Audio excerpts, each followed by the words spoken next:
Merci à toutes et tous d'être là ce soir. Alors oui, on n'est pas hyper nombreux, mais la période est très difficile.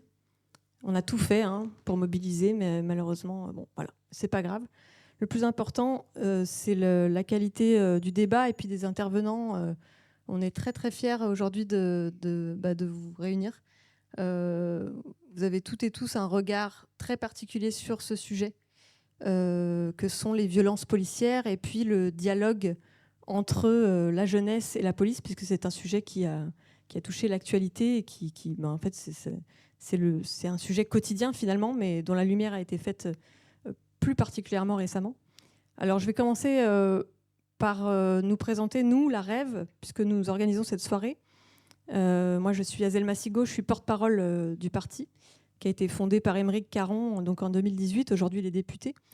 Et pourquoi on organise cette soirée? Alors, déjà, on est un parti d'écologie radicale, antispéciste et anticapitaliste. Donc, les sujets sociaux nous intéressent, tout comme les sujets écologiques ou animalistes. En fait, pour nous, tout est lié. Et voilà, commencer cette première réunion publique, donc c'est la première qu'on organise, c'est un format un peu particulier parce que en fait, l'objet principal, c'est de réunir des regards différents sur un sujet donné avec des personnes qui sont les principales concernées par ce dossier. Ce qu'on veut aussi avec ce format-là de réunion publique, c'est de sortir de l'entre-soi habituel qu'on peut retrouver. Parfois, c'est nécessaire aussi de se retrouver entre gens soit d'une même communauté, soit d'un même collectif, etc. Mais là, le fait de diversifier les points de vue, les regards, surtout sur un sujet, ça permet d'enrichir le débat et puis aussi de trouver des solutions politiques peut-être plus concrètes, peut-être plus réalistes et peut-être plus efficaces aussi. Parce que parfois on manque aussi soit d'un regard juridique, soit d'un regard factuel qui sort de l'affect aussi qu'on peut avoir dans certaines situations. Donc c'était l'objet de ce format. Et pourquoi on a démarré par le sujet des violences policières pour cette première réunion publique? Tout simplement, comme je l'ai dit tout à l'heure, c'est un sujet qui a fait l'actualité très récente avec le meurtre de Naël le 27 juin dernier par un policier. Ce meurtre policier, on l'appelle comme ça parce que c'est vrai, a été un révélateur en fait d'un problème qui se passe quotidiennement dans les quartiers populaires, à savoir à la fois le racisme systémique et puis les violences policières et la discrimination envers les minorités. Donc voilà, c'est ce qui se passe. Et de toute façon, ça a été un révélateur, ce meurtre, qui a généré d'ailleurs un gros mouvement d'union et de convergence autour de cette cause, avec la coordination nationale contre les violences policières, qui a été initiée à ce moment-là et qui a réuni une centaine d'organisations, je crois, avec à la fois des syndicats, des collectifs, des familles de victimes, et puis des partis politiques, chose qui n'avait jamais été faite sur ce sujet-là, plus particulièrement, avec une tribune co-signée, un appel massif à manifester le 23 septembre dernier. On était des milliers dans la rue. Et puis, s'en suivi des revendications aussi qui allaient beaucoup plus loin que ce seul cas-là précis de Naël, dont, je le rappelle d'ailleurs, il y a quelques jours, le meurtrier a été remis en liberté. Apparemment, la maman de Naël a appris ça dans la presse, donc c'est assez abominable comme situation. Et puis c'est un message qu'on envoie aussi de dire, voilà, on tue un jeune, on est remis en liberté sans problème, et puis on est millionnaire, puisque donc il y a une cagnotte qui avait tourné à ce moment-là en soutien à la famille de ce policier. Voilà, donc ça c'est assez abominable, et c'est vrai que c'est une actu qui nous a poussé aussi, nous, à organiser cette soirée. Et puis, ça révèle aussi d'autres problèmes. Les violences policières, donc, de toute façon, en France, ont démarré ont démarré. En tout cas, ce sont les quartiers populaires, historiquement, qui ont subi le plus de répression policière en France. Donc, eux, ils le vivent depuis très longtemps, mais c'est vrai que ça a été beaucoup ignoré. Il faut quand même le dire. Ça a été ignoré, banalisé. On n'a jamais regardé vraiment ce sujet-là. Et puis, en 2018, oui,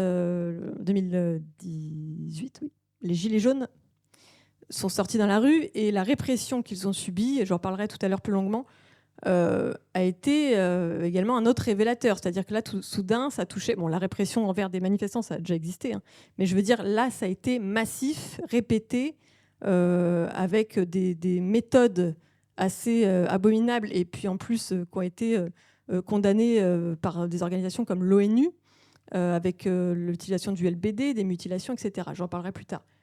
Puis, ça s'est un peu élargi à d'autres formes de militantisme. C'est-à-dire que la cellule Déméter a été créée pour réprimer les manifestants, les défenseurs du vivant, de l'écologie, chose qui n'était jamais arrivée jusqu'à présent. Les manifestations écologistes, jusqu'à présent, n'avaient jamais été réprimées. Donc, c'était un peu une première. Puis là, il y a eu les soulèvements de la Terre aussi récemment, avec la demande de dissolution du collectif. Bon, ça n'a pas fonctionné, mais en tout cas, la volonté, c'est de faire taire les militants, les militantes, en plus des minorités et des personnes des quartiers populaires. Donc voilà, il y a une sorte de convergence de ces phénomènes qui fait que on arrive à une convergence aussi des collectifs, des organisations qui veulent se soulever contre cette problématique. Et donc, ce soir, l'objet aussi de cette réunion publique, c'est de trouver des solutions derrière. C'est pas simplement d'énumérer des faits et des drames, c'est aussi d'aller vers des solutions. Quelles solutions on peut trouver politiquement parlant, parce que nous, évidemment, on est un parti politique, donc on estime que les solutions doivent être politiques. Mais voilà, quels sont les points de blocage, quelles sont les issues. Donc tout ça, on va l'aborder ensemble. Je voulais aussi revenir rapidement, avant de démarrer, sur ce racisme systémique qui sévit principalement, entre autres, dans plusieurs institutions, mais en tout cas au sein de la police, puisque c'est le sujet qui nous rassemble aussi ce soir. On rappelle, selon une enquête, 60% des policiers prévoyaient de voter Le Pen en 2022 au second tour.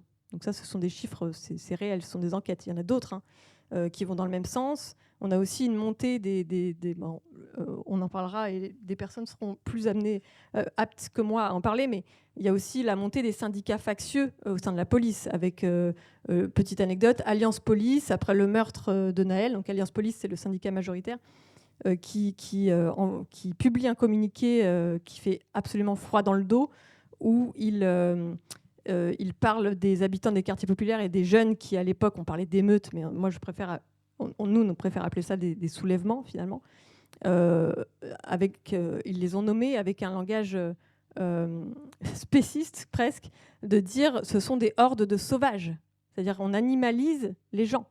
Donc, et un appel à l'insurrection face au ministre de l'Intérieur. Donc, vraiment, c'était un appel à la guerre civile, à prendre les armes, quoi. Et ça, c'est quelque chose qui passe un peu sous silence, mais qui est assez affligeant et inquiétant surtout. Donc voilà, c'est de tout ça qu'on va parler. Juste quelques chiffres, et puis après, je me tais. 52 morts en 2021 en France par des policiers. La police française, c'est la plus meurtrière d'Europe. Entre 1977 et 2020, 444 personnes ont été tuées par arme à feu par la police. Alors qu'en Allemagne, il y a eu un meurtre policier pour refus d'obtempérer en 10 ans. Un meurtre en 10 ans. En France, c'est 13 en un an. Et il y a une hausse en plus qui est révélée maintenant par des enquêtes. Donc, tout ça pour vous dire que ce sujet est très grave et très important et qu'il faut en parler. Et aujourd'hui, c'est le 17 novembre. Ça fait 5 ans que le mouvement des Gilets jaunes a été initié. Et donc, c'est aussi un clin d'œil envers eux qui ont subi une répression sans précédent.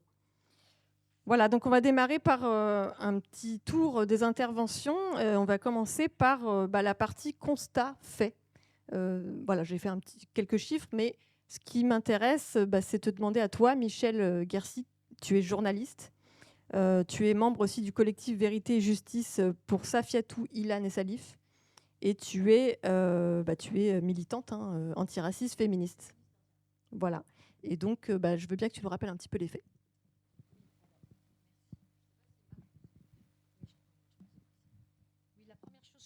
Bonsoir tout le monde. La première chose que je voulais dire, c'est que le phénomène des violences policières n'est pas un phénomène récent. Pas du tout. En 73, par exemple, à Marseille, il y a des ratonnades et qui font, je ne sais plus, des dizaines de morts.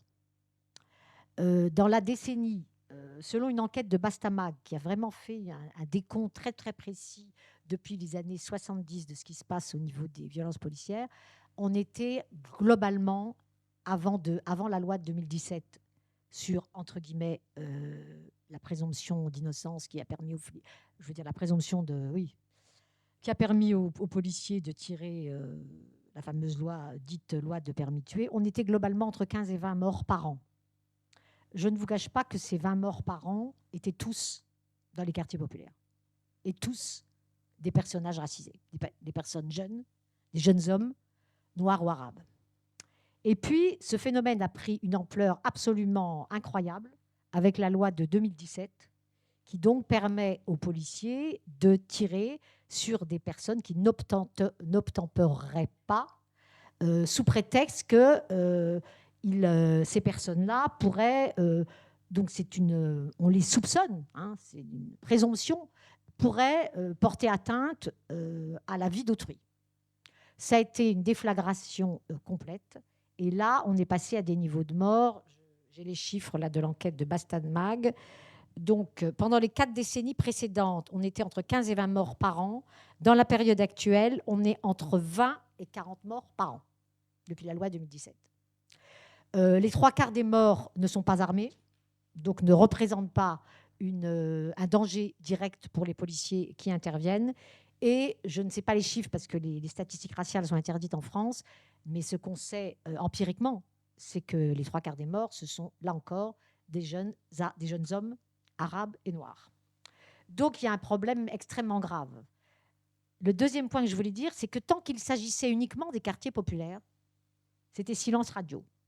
La presse n'en parlait pas, des collectifs se constituaient et avec des grosses manifs localement. Je vois monsieur notamment à Mantes-la-Jolie, je crois que vous avez eu un enfant qui a été assassiné par la police. Des grosses manifs localement, des nuits d'émeute, et puis des nuits d'émeute, non, des nuits de révolte. Et puis voilà. En tout cas, à Paris, dans la presse mainstream, dans toute la presse, ça n'apparaissait pas. Et puis, comme l'a dit Azelma, ce phénomène a commencé à des violences policières. Parce que la première chose qui se passe quand il y a violence policière, c'est la tentative de criminalisation de la victime. C'est la première chose. Toujours sortent immédiatement son pseudo-casier judiciaire, des pseudo-commentaires sur des gens qui le connaissent, ce type n'était pas clair et compagnie. Deuxièmement, le mensonge éhonté des flics.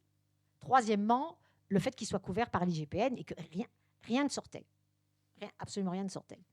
Là, le fait qu'au-delà de la question des quartiers populaires, effectivement, comme tu le disais, Azelma, il y a eu la répression féroce des Gilets jaunes, mais vraiment féroce, quoi, qui ne s'était jamais vu, puisqu'il y a eu des gens mutilés, enfin vraiment des yeux crevés, des bras coupés, enfin des trucs, plus des meurtres. Hein, je pense à la personne, à madame, je ne sais plus comment elle s'appelle, de Marseille. Zineb Redouane, à madame Redouane. Donc là, ça a commencé, mais encore une fois, c'était pas, comment dire, à partir du moment où la grande presse considérait, il y a une offensive contre les Gilets jaunes terrible, disant qu'ils étaient antisémites. Vous savez, la question de l'antisémitisme est une très très bonne manière de casser soit un mouvement, soit des personnes. Hein. C'est l'infamie totale, et donc à partir de là, donc il y a eu une dénonciation de ces cas, mais qui n'a pas fait scandale. Hein. Je crois effectivement que ça a commencé à faire vraiment scandale au moment où ça s'est attaqué aux écologistes. C'est-à-dire là, ça fait un truc, là les gens n'ont pas compris. Quoi. Pourquoi ce pouvoir, maintenant, les écologistes qui n'étaient pas des révolutionnaires patentés, enfin, qui mobilisaient pour une cause maintenant très populaire. Hein, donc là, ça a commencé à sortir dans la presse. Et ensuite, il y a eu toutes les manifs syndicales, les manifs des retraites et compagnie, où on a vu que la répression touchait en fait tout ce qui bouge, tout ce qui est contre le pouvoir. Voilà. Alors, est-ce que ça fait une convergence ? C'est ce qu'on discutera tout à l'heure. C'est pas évident. L'unité est un combat, le moins que l'on puisse dire. C'est pas du tout évident. Mais en tout cas, il y a une vraie prise de conscience qu'il y a un phénomène fondamental avec cette question de violence policière, que ça raconte quelque chose du point de vue de ce qu'est l'État français actuellement. Puisqu'effectivement, par exemple, en Espagne, en Allemagne, il n'y a pas de mort. En Angleterre, il n'y a pas de mort comme ça. Autant de morts par la police. Ça n'existe pas. Donc il y a vraiment un phénomène franco-français et qui pose la question de quel est l'état dans lequel on vit, qui pose la question du poids et de l'influence des syndicats de police sur le pouvoir, moi je pense personnellement, qui tiennent le pouvoir, qu'il y a une espèce de danse à deux là, très très complexe. Effectivement, comme tu le rappelais, toutes les dernières enquêtes disent que les policiers votent massivement pour le RN, et de toute façon, ils sont syndiqués à plus de 50% dans des syndicats d'extrême droite. La deuxième question, alors évidemment, il y a cette question-là, donc c'est un espèce de tour d'horizon. Alors après, il y a un combat, il y a des collectifs Vérité et Justice partout. Moi, le collectif Vérité et Justice dans lequel je suis, c'est 3 enfants. 3 enfants qui rentraient un soir sur un scooter et qui, la police a essayé de les faire tomber. Déjà, le fait que c'est des enfants, ça raconte quelque chose. Vous voyez, Menaël était un enfant. Si on voyait sa tête, c'était un enfant. C'était pas... Donc, il y a le fait qu'il s'attaque à des enfants, ça veut dire qu'il y a une déshumanisation absolue. Dans le tract, il est question de nuisible. Pas seulement de les hordes sauvages. C'est le mot nuisible qui est utilisé. Une déshumanisation absolue des jeunes hommes racisés. Je dis des jeunes hommes parce qu'en général, c'est des jeunes hommes dont il s'agit. Et donc, les forces de l'ordre, les policiers, ne les voient plus comme des êtres humains.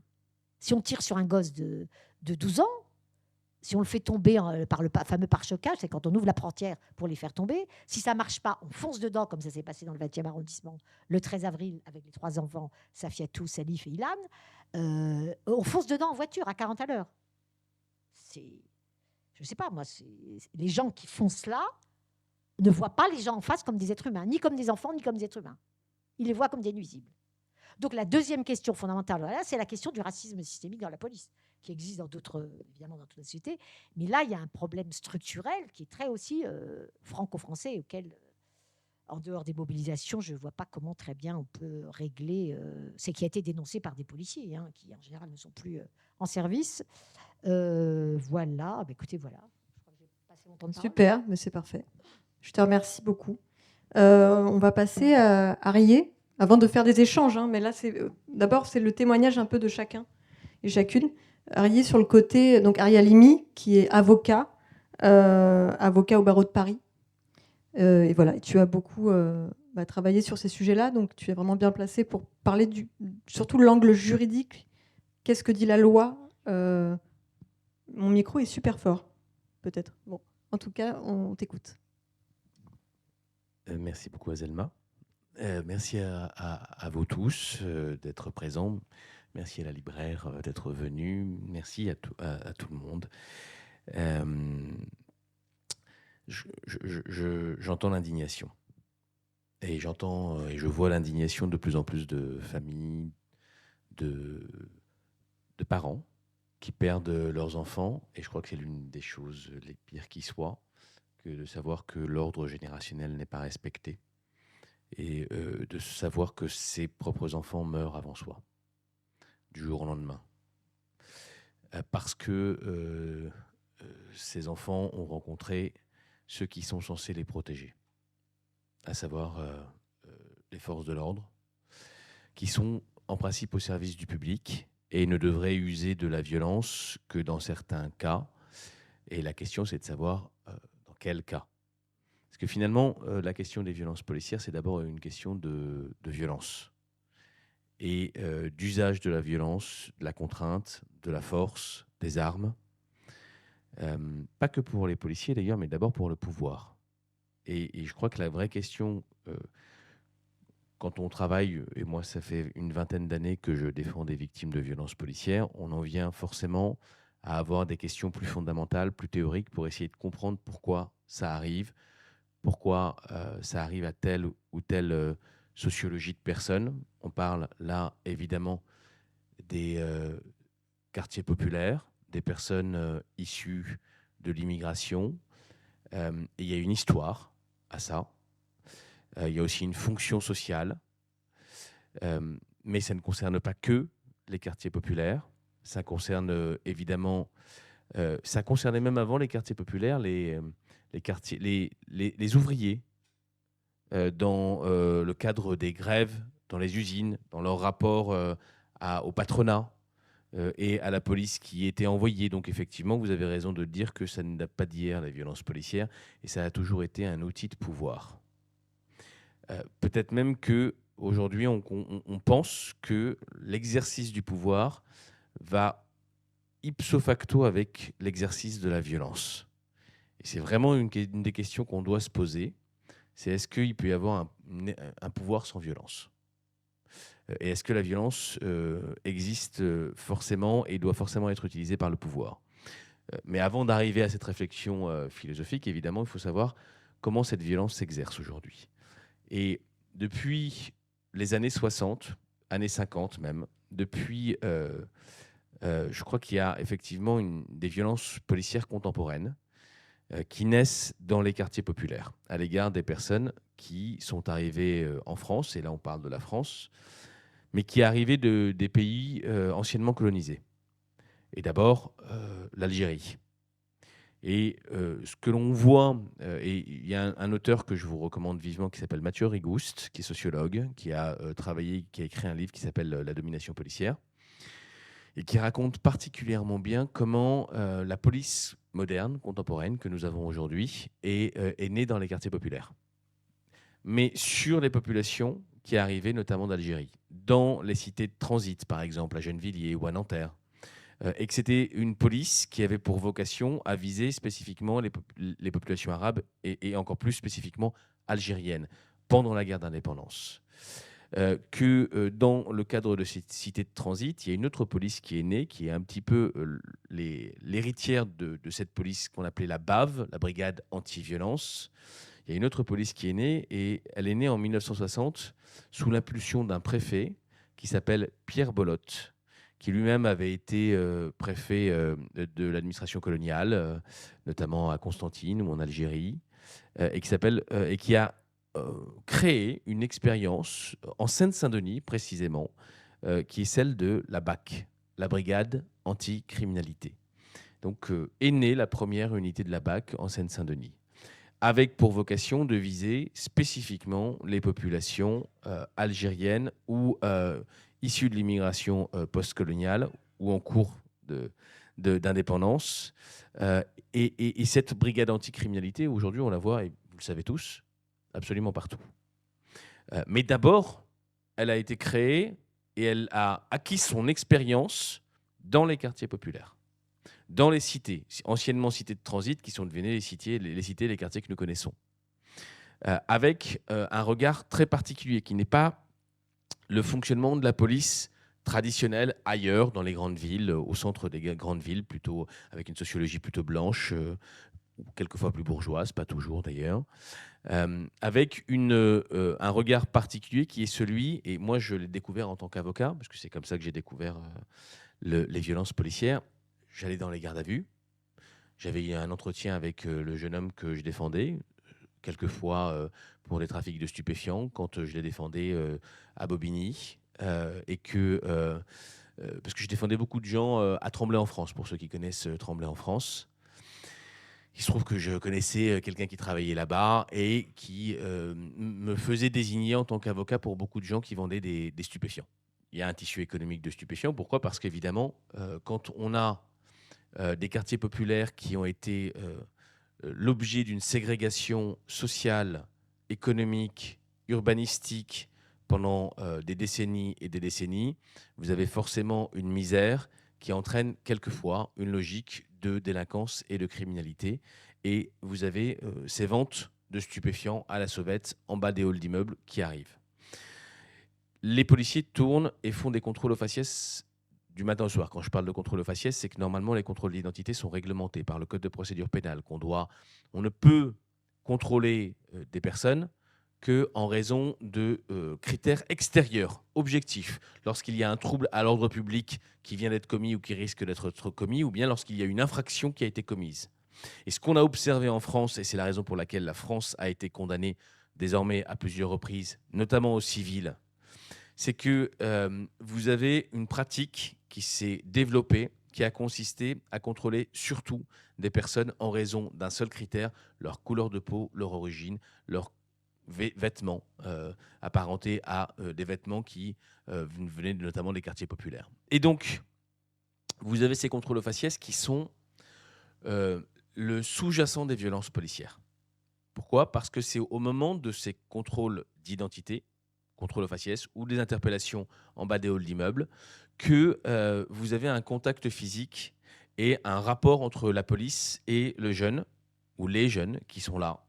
Et ce rapport, eh bien, il devrait être, normalement, si tout devrait se passer normalement, c'est « Bonjour, votre carte d'identité, merci madame, merci monsieur, au revoir ». Vous n'avez pas votre carte d'identité, vérification d'identité éventuelle au commissariat, suivez-nous, pas de menottage. Hein. On va au commissariat, on vérifie votre identité, c'est bon, on a vérifié, au revoir. Ce qui se passe en réalité, c'est, moi je l'ai constaté parce que j'ai défendu un très grand nombre de personnes qui avaient subi des violences par les forces de l'ordre. Au moment de ces contacts, soit au moment d'une interpellation qui devrait aussi se passer correctement, sauf lorsqu'on s'y oppose. Mais si on ne s'y oppose pas, il n'y a aucune raison pour que ça ne se passe pas correctement, y compris une interpellation. Mais plus encore, un contrôle d'identité. Et donc, on voit des violences multiples. Et qu'est-ce qui se passe au moment de ce contrôle d'identité ? Eh bien, vous avez un regard particulier. C'est-à-dire que le policier attend un comportement de votre part. Quand vous avez 15, 18, 20 ans, jusqu'à 30 ans, il attend finalement que vous vous soumettiez. Il attend une forme de soumission. Et si vous avez un simple regard un peu trop insistant et que vous le regardez dans le blanc des yeux, si vous avez une intonation qui ne lui revient pas, si vous n'avez pas une posture de soumission à l'autorité, eh bien, ça vire mal. Et la question, c'est pourquoi est-ce que dans la tête du policier, il considère que la personne qui est contrôlée, qui doit donner sa carte d'identité, merci, au revoir, pourquoi il doit se comporter autrement que dans une grande ville lorsqu'il y a un contrôle ?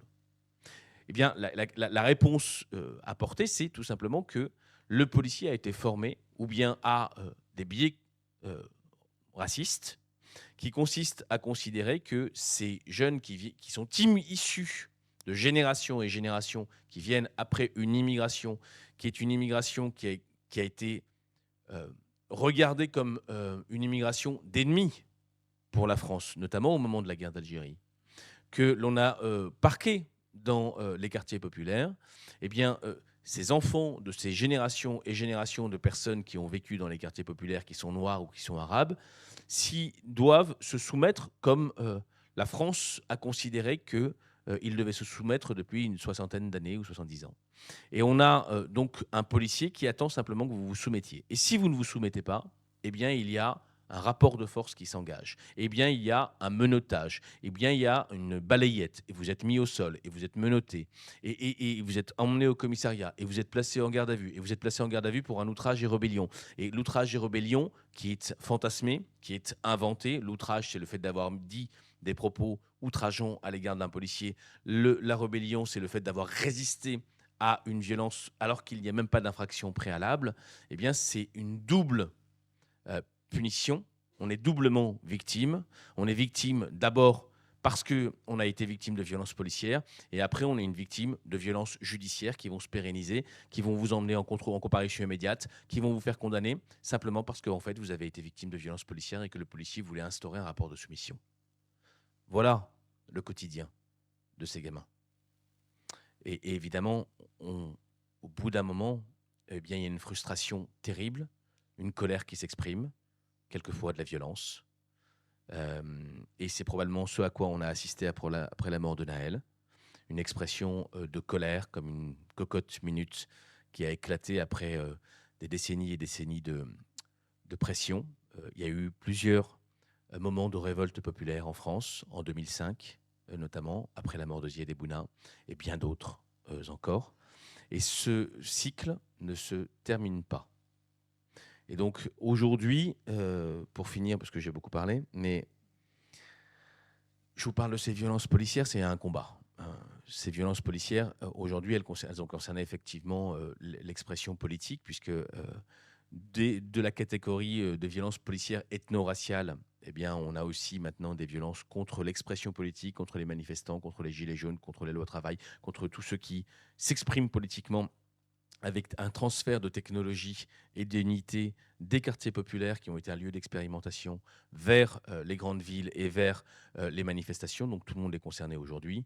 Et puis on a ces dernières violences qui sont apparues, qui sont ces violences depuis la loi de 2017 donc, que vous évoquiez tout à l'heure, avec le fameux article L435-1 du Code de la sécurité intérieure, qui est censé avoir ouvert la possibilité de tirer et la légitime défense. Tout ça, ça a un sens, ça a une fonction sociale, plusieurs fonctions sociales, disciplinarisation, punition, répression.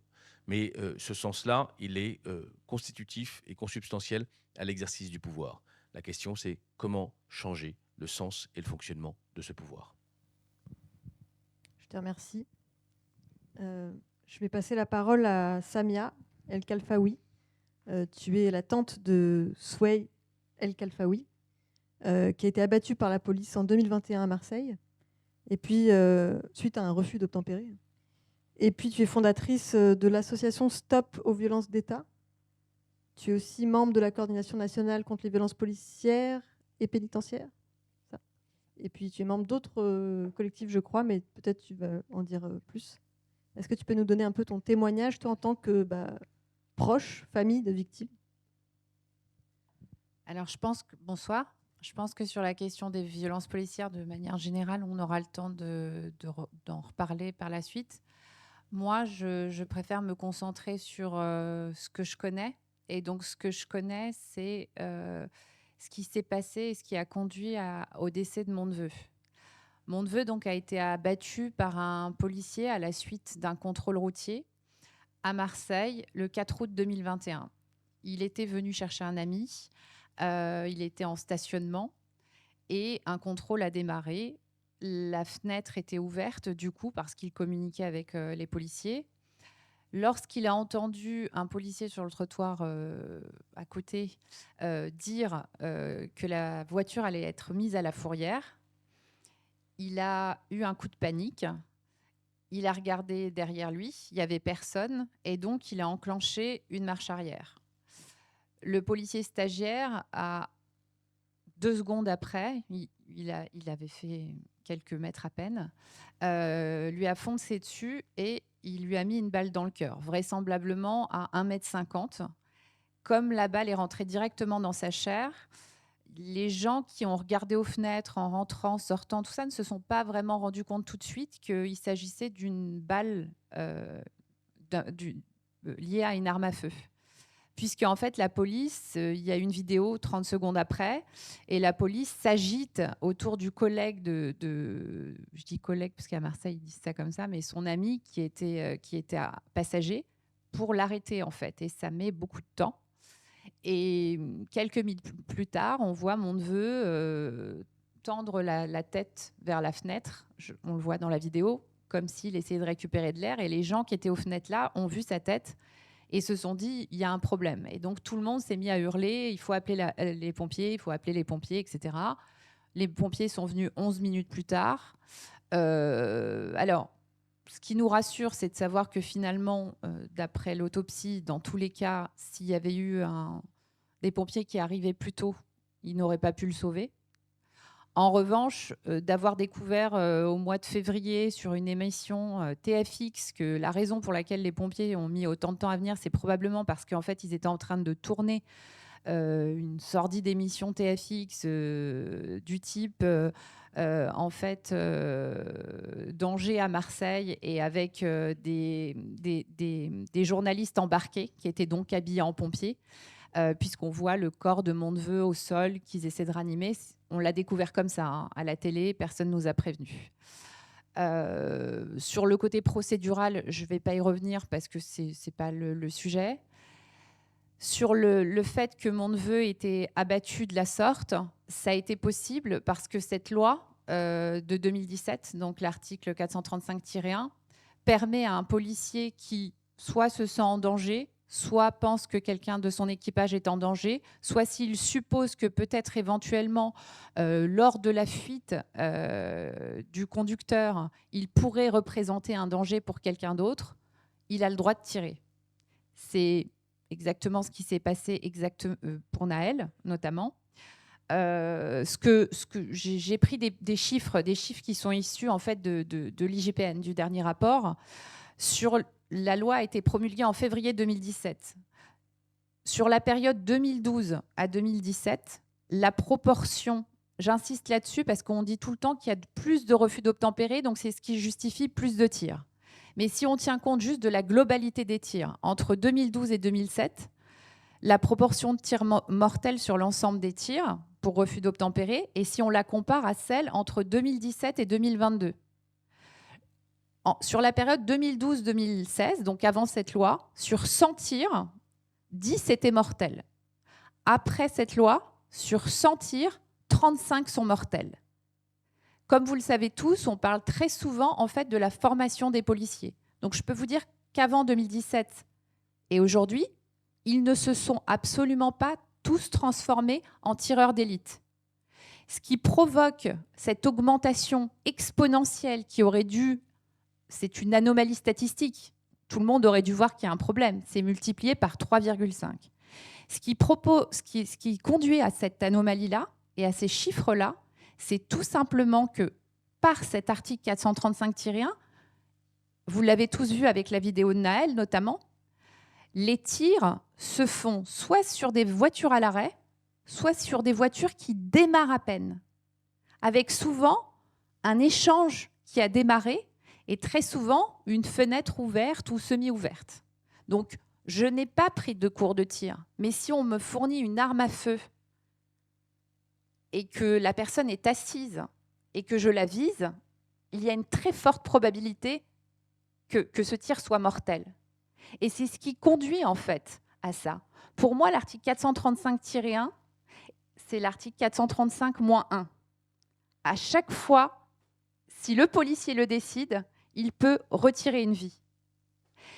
Ce qui est intéressant également quand vous regardez le rapport de l'IGPN, c'est qu'en fait, il y a effectivement beaucoup de morts. Ils sont beaucoup sur la région parisienne et Paris, beaucoup sur Lyon et la banlieue de Lyon, beaucoup sur Marseille et la banlieue de Marseille. Et à 90%, il s'agit de personnes racisées. Alors, ça ne veut pas dire que les 10% ne sont pas racisés, mais disons qu'ils sont plus clairs de peau. Parfois, c'est des gitans, parfois, c'est des gens dans les quartiers. Peu importe. Mais ce qu'on regarde aussi, et je vous ai aussi pris quelques chiffres, c'est qu'il y a eu plein de refus d'obtempérer dans plein de villes en France qui ont conduit à des blessures graves de policiers. Il y en a eu à Angoulême en septembre 2023, à Lille en juillet 2023, à La Rochelle en juillet 2023, à Laval en septembre 2022, à Saint-Nazaire en juin 2022, à Montauban en mars 2023, à Rennes en mai 2021. Et vous savez, la caractéristique de tous ces refus d'obtempérer-là qui ont conduit à des blessures graves de policiers, c'est qu'en fait, ce n'étaient pas des personnes racisées. C'était des personnes de peau blanche, qui avaient souvent plus d'1,5 gramme d'alcool et qui étaient au volant. Donc ça veut dire que quand un blanc est au volant, même s'il ne tient pas sa ligne, même s'il ne s'arrête pas, même si on le somme de s'arrêter, très souvent, le policier ne tirera pas. Et ça veut dire aussi qu'une personne sobre et racisée est perçue en France comme étant plus dangereuse qu'un alcoolique. Donc, c'est ça la problématique de cette loi. Il y a eu 2 semaines. Pendant 2 semaines, j'ai été régulièrement à l'Assemblée nationale parce que le LFI a décidé de mettre sur sa période de niche parlementaire, donc le 30 novembre, la proposition d'abrogation de l'article 435-1. De nombreuses familles de la 435-1 sont venues en fait témoigner. Mais ce qui était intéressant, c'était également qu'il y a eu des chercheurs, type Sébastien Rocher, il y a eu divers experts, mais j'ai également entendu la juge qui avait mis en place cette loi, en fait. Elle a eu une commande où il fallait qu'en 3 semaines, cette loi soit pondue, à la suite de l'affaire de Viry-Châtillon et à la suite de la pression depuis 2012 et notamment après le tir mortel sur Amine Bentoussi, une demande du syndicat et notamment du syndicat Alliance d'avoir la possibilité de tirer tel qu'un gendarme l'avait. Et donc, après l'affaire de Viry-Châtillon, il y a eu cette commande et il fallait à tout prix. Donc, ils ont essayé de faire le travail comme un juge doit le faire, hein, c'est-à-dire qu'ils se sont concertés avec des experts, etc. Ils ont considéré que, en fait, un policier et un gendarme qui pratiquent la même chose, c'est-à-dire par exemple le contrôle routier, il était quelque part légitime que le policier puisse, en cas de danger, pouvoir avoir les mêmes droits que ce qu'un gendarme avait.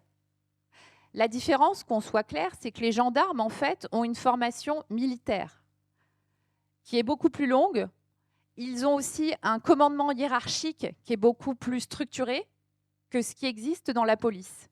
Donc, dans ce que la juge a demandé, elle a dit OK pour qu'ils aient les mêmes droits, à la condition qu'il y ait une réelle refonte, en fait, de la formation des policiers, du temps de formation des policiers, et il fallait quelque part que ça se rapproche assez fortement de ce qui est fait pour les gendarmes, en fait. Ce qu'elle a dit, et je l'ai entendu le dire, ce qu'elle a dit, c'est que, en fait, la loi est sortie, mais en fait, entre ce qu'elle a proposé et ce qui est sorti, il y a tout un tas d'amendements, et notamment tous les amendements liés à ça, qui ont été retirés. Dès la première année, en fait, post cette loi de 2017, l'IGPN a fait un rapport en disant « M'aider, il y a plus de 50% de tirs, en fait ». Ce que je pense, moi, aujourd'hui, c'est que, en fait, tout le monde le sait. Tous les experts le disent. Même un des avocats connus de la police, en fait, qui est Maître Liénard, ne cesse de dire sur tous les plateaux et à tous ceux qui veulent bien l'entendre que, en fait, les policiers, ce n'est pas de leur faute. C'est le législateur qui a mis entre ses mains cette loi-là. Et comme Amal l'a dit très tôt, Amal Bentoussi, effectivement, c'est un permis de tuer qu'on octroie à des policiers. Aujourd'hui, je ne dis clairement pas que toute la police tue. Je ne dis pas qu'il y a un racisme systématique dans la police, mais il y a clairement un racisme systémique. Mon neveu est mort à l'âge de 19 ans. Depuis qu'il avait 13 ans, il était contrôlé 1, 2 fois parfois par jour. Lorsque mon neveu est mort et qu'on a commencé à batailler, si vous saviez les infamies que je reçois au quotidien d'insultes, il fallait l'élever, pourquoi il ne s'est pas arrêté, etc., il faut bien comprendre que lorsqu'un jeune a ce premier rapport avec la police, qui est un contrôle illégitime, un contrôle humiliant, et qu'il l'a à répétition, il est tout à fait normal que lorsque ce policier le tutoie, le déconsidère, lui dit « Comment tu t'es acheté ces fringues-là montre-moi si dans ta poche, tu n'as pas une barre de shit, etc. » Il faut comprendre que, en fait, ce respect qu'on demande, qu'ils exigent, parce que leur habit est pour eux un signe, je ne sais pas, en fait, ils ont un virilisme très poussé, hein, ils veulent en avoir une plus grosse que ce qu'ils ont. En tout cas, il faut comprendre que derrière, les jeunes n'ont pas cette attitude-là avec la police. Ils sont dépités, ils les voient tous les jours. Donc oui, mon neveu, au moment où il a été contrôlé, où il a décidé de faire sa marche arrière, il l'a faite parce qu'en fait, il n'avait pas vraiment peur, entre guillemets, de ce policier. Beaucoup aussi ont dit, en même temps, il n'a pas le permis de conduire, parce que c'est souvent le cas des refus d'obtempérer, soit il n'y a pas le permis, soit il n'y a pas l'assurance, il n'a pas le permis de conduire, c'est de sa faute. Alors oui, il a commis une erreur. Il avait 19 ans. Est-ce qu'à 19 ans, on n'a pas le droit de commettre des erreurs? Il a décidé, mon neveu, de faire sa marche arrière, parce qu'en fait, mon frère lui avait payé son permis de conduire. C'est ça l'histoire en vrai. Mon frère lui avait payé son permis de conduire. Et en fait, il avait dit à ma mère, qui était en Tunisie en vacances, lui avait dit, dès que tu as le permis, Souhail, on l'appelle Soussou, dès que tu as le permis, Soussou, on t'achète une voiture. Il y avait la date, c'était une semaine avant, il devait passer son permis. Il est sorti à l'heure, il devait le passer à 8h30 du matin. Et en fait, il est sorti vite et il n'a pas pris son portefeuille. Je l'ai su après par un ami à lui. Et donc, il a pris le bus pour y aller. Et quand il a pris le bus, en fait, il y a eu un contrôle dans le bus. Et il n'avait pas de quoi se payer le ticket parce qu'il avait oublié son portefeuille. Il a supplié le mec qui lui a dit bah non, tu sors du bus en fait. Et du coup, il a continué en marchant et il est arrivé 35 minutes après, ils ont refusé de le prendre. Mon frère est très carré, etc. Et je pense qu'il ne voulait pas le décevoir. Et du coup, il a dit à mon frère, quand il l'a appelé après, c'est bon, j'ai eu le permis. Et ma mère et mon frère qui s'étaient concertés du coup pour lui offrir la voiture, en fait, il a eu une voiture le lendemain du jour où il a dit qu'il avait eu le permis en fait. Et mon frère lui a dit bah tu feras l'assurance, il lui a même fait un virement parce qu'il habitait tout seul pour qu'il fasse l'assurance. Donc comme mon neveu qui était tout fier de montrer sa voiture à ses potes est allé là-bas et qu'il a entendu en fait Fourrière, il a paniqué parce qu'il s'est dit Fourrière, je pourrai jamais récupérer la voiture parce que j'ai pas le permis et l'assurance. Mon père va le savoir et c'est pour ça qu'il a fait la marche arrière. Donc, faut bien comprendre que ces jeunes qui font ça, c'est pas des kamikazes, c'est pas des forcenés, c'est juste des jeunes. Qui d'entre nous n'a pas fait quelque chose d'illicite? Qui d'entre nous n'a pas fumé un pet ou j'en sais rien? Enfin, on a tous fait des trucs, mais c'est aussi notre processus pour grandir, pour connaître ce qui est juste, ce qui n'est pas juste. Enfin, voilà. Aujourd'hui, avec cet article-là, en fait, eh ben, on tue tous ceux qui n'obéissent pas. Je te remercie. Et puis, juste pour rebondir aussi, quand on entend aussi, nous, on a milité aussi avec vous et on avait une banderole La police tue. C'était pas les policiers, tous les policiers tuent, c'était l'institution. La police tue, ce qui est un fait. Et du coup, La loi tue. Ouais. Et le silence des policiers Évidemment, tue. mais on en reparlera après. C'est ton thème. Ce que je veux dire, c'est que quand on nous dit tel jeune est mort, il y a des gens qui viennent nous voir en disant oui, en même temps, il l'a cherché, ou des trucs comme ça. On essaie de criminaliser la personne, mais la peine de mort a été abolie, quoi. Enfin, je veux dire, il y a peut-être d'autres solutions aussi que de tuer, quoi. Voilà, c'est ce que ça m'évoque. Fabien Billeran, Billeran, ça se dit Billeran, excuse-moi. Tu es un ancien agent de police, lanceur d'alerte aussi. Je te remercie beaucoup d'être là parce que je peux vous dire qu'on a contacté plusieurs policiers qui pourtant étaient aussi des lanceurs d'alerte. Et ça a été très difficile de les convaincre de venir. Certains disaient ne pas pouvoir parler parce qu'ils avaient une trop grosse pression. Donc vraiment, on te remercie d'être là. Ton témoignage est précieux. Je t'en prie, vas-y.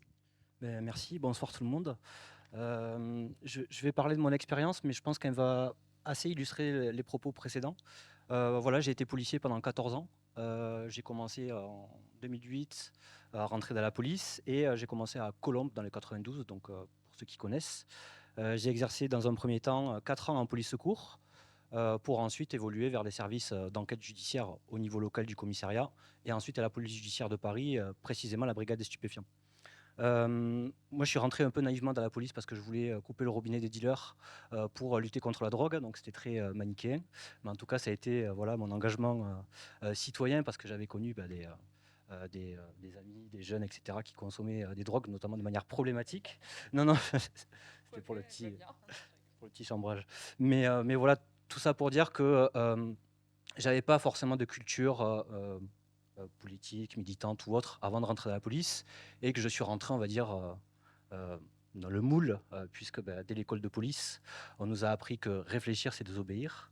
Et surtout, ce qui a été martelé absolument tous les jours à chaque séance de cours, c'était force doit rester à la loi. Et je pense que ça fait écho à vos propos, M. Halimi, parce que voilà, dans le cadre du contrôle, le policier ne peut pas concevoir qu'on s'oppose au contrôle d'identité, puisque force doit rester à la loi. Donc voilà, moi j'ai eu la chance dans mon éducation policière, d'être très bien encadré, donc ça arrive malgré tout, puisque mon chef de brigade était un ancien de la police de proximité, complètement acquis à la cause et convaincu de la nécessité du dialogue, et donc il m'a formé dans ce cadre-là, à savoir tout simplement quand il n'y avait pas de mission, descendre de la voiture, va à pied dans les quartiers et va discuter avec les gens. Et donc, au début, c'était un peu surprenant parce que ce n'était pas trop ça qu'on nous avait appris à l'école de police. Mais en tout cas, ça m'a permis de forger une conviction. C'est que déjà, par le dialogue, on désamorce beaucoup de conflits, on fait de la prévention, puisque quand même, en tant que policier, on est là pour assurer la sécurité des citoyens et pas forcément que de la répression, il y a aussi l'anticipation des événements. Et en tout cas, voilà, la police de proximité, enfin, cette vision-là m'a permis justement de voir les choses un petit peu de manière autrement que dans la police en général. Ensuite, quand j'ai évolué au fur et à mesure de ma carrière, voilà, j'ai pas forcément beaucoup réfléchi à tout ce qui pouvait se passer autour. J'étais voilà, dans le cadre de mes activités avec mes collègues, on avait beaucoup de réflexivité, on essayait beaucoup de réfléchir pour à la fois trouver du sens à ce qu'on faisait, mais aussi d'être le plus professionnel possible. Et voilà, je vais commencer à me poser des questions véritablement à partir de 2015, parce que pour moi, c'est un tournant dans la police, à partir du moment où il y a eu les attentats de Charlie Hebdo, du 13 novembre, etc. Parce que en interne, j'ai ressenti une libération complète de la parole raciste qui m'a beaucoup choqué, puisque forcément, quand on est dans la police, on est dans un service public, donc ça veut dire tout public, et tenir des propos ouvertement avec des requérants, des victimes, des personnes qu'on contrôlait et autres, discriminants, humiliants, pour moi, m'a beaucoup choqué. Ça a commencé à me faire réfléchir. Et là où j'ai commencé véritablement à m'engager, c'est à partir de 2016, donc les manifestations policières en colère suite à Viry-Châtillon. Donc, pour refaire un peu la genèse de cet événement, c'est des policiers qui ont été envoyés donc dans un quartier susceptible de couvert du trafic de drogue pour surveiller une caméra de surveillance qui était censée être là pour surveiller les trafiquants. Donc déjà, l'absurdité de la mission était en soi révoltante et la conséquence sur les policiers l'a été d'autant plus puisque voilà, on était soumis quand même à une forte pression par rapport à entre guillemets, la lutte antiterroriste et au contexte qu'il y avait à cette époque-là. Et ça a été, on va dire, la cocotte minute qui était évoquée juste avant, elle était aussi dans la police. Et voilà, ça a explosé un petit peu à ce moment-là. Et ça, voilà, c'est dans cet engagement-là que j'ai commencé véritablement à réfléchir et à me dire, mais en fait, qu'est-ce qu'on revendique et qu'est-ce qu'on veut porter comme message. Et pour le petit clin d'œil gilet jaune, moi, enfin, c'est avec le recul que je dis ça, mais on était un petit peu des gilets jaunes avant l'heure, en fait, dans ces manifestations, puisqu'il faut savoir qu'on manifestait de manière non déclarée, en dehors des syndicats, avec une très forte critique déjà à l'époque des syndicats de police, qu'on considérait qu'ils ne nous représentaient pas, et en plus qui étaient dans une espèce de cogestion avec l'administration policière, notamment pour l'obtention des grades et des mutations. C'est-à-dire qu'en gros, si on n'est pas syndiqué de la police, on n'évolue pas. Ce qui explique, alors c'est pas 50% les chiffres, c'est plutôt plus élevé, c'est 70% de syndicalisation dans la police et plus de 80% de participation aux élections professionnelles. Donc ça ne se voit absolument nulle part dans la fonction publique. Oui. Oui, oui, oui. Alors il y en a même d'autres encore plus extrême droite qu'Alliance, mais voilà. En tout cas, tout ça pour dire que ça a été un révélateur pour moi, cet engagement de manifestation. Et c'est à partir de là où j'ai commencé véritablement à m'engager au sein de la police pour porter une parole différente, dénoncer dans un premier temps les conditions de travail, puisque quand on est policier, qu'on reçoit des victimes, qu'on a des conditions absolument pourries pour les recevoir. Par exemple, dans mon commissariat, on mettait du scotch sur les vitres l'hiver pour pas avoir froid, parce que c'était mal isolé. Voilà, on avait des excréments et d'urine de garde à vue qui coulaient directement dans nos vestiaires en bas. Donc voilà, c'était des conditions déjà en soi révoltantes pour nous les policiers, mais en plus quand on reçoit du monde, on ne peut pas recevoir dignement des gens dans ces conditions. Donc voilà, ça a été un petit peu le début de mon engagement. Je me suis engagé dans la foulée avec un collectif qui s'appelait Citoyens et Policiers, qui prônait le dialogue entre la police et la population. Ensuite, j'ai fondé une association avec d'autres policiers qui s'appelait l'ACPJ pour l'Agora des citoyens, l'Agora des citoyens de la police et de la justice, qui voulait en fait essayer de dialoguer ensemble au-delà de police-citoyen, parce que dans mon engagement de collectif citoyen et policier, on s'est rendu compte que régulièrement, quand on discutait avec les jeunes, le point principal qui revenait, c'était le contrôle d'identité. Et le contrôle d'identité, alors bien sûr, d'un point de vue policier, on peut expliquer certaines choses, mais aussi, comme l'expliquait M. Halimi tout à l'heure, l'article 78.2 qui le régit, et notamment le procureur de la République qui peut donner des réquisitions pour, dans un temps voulu et un lieu donné, procéder à tout type de contrôle, quelles que soient les personnes, sans forcément avoir de justification objective sur voilà, un critère de délinquance. Et voilà, c'est pour ça qu'on a essayé de parler aussi avec les magistrats, les procureurs, les avocats, etc. Et voilà, au fur et à mesure de mes engagements, ben, je me suis fait un peu mal voir forcément par ma hiérarchie. Déjà, à l'époque des policiers en colère, j'ai été très largement ostracisé, mis à l'écart, j'ai été désarmé, on m'a fait passer pour suicidaire à tort, on m'empêchait de participer à certaines activités du commissariat, etc., pour vraiment m'isoler et pour, entre guillemets, montrer à mes collègues que bah, si on parle, ou si on parle même avec lui, on va subir la même foudre. Voilà.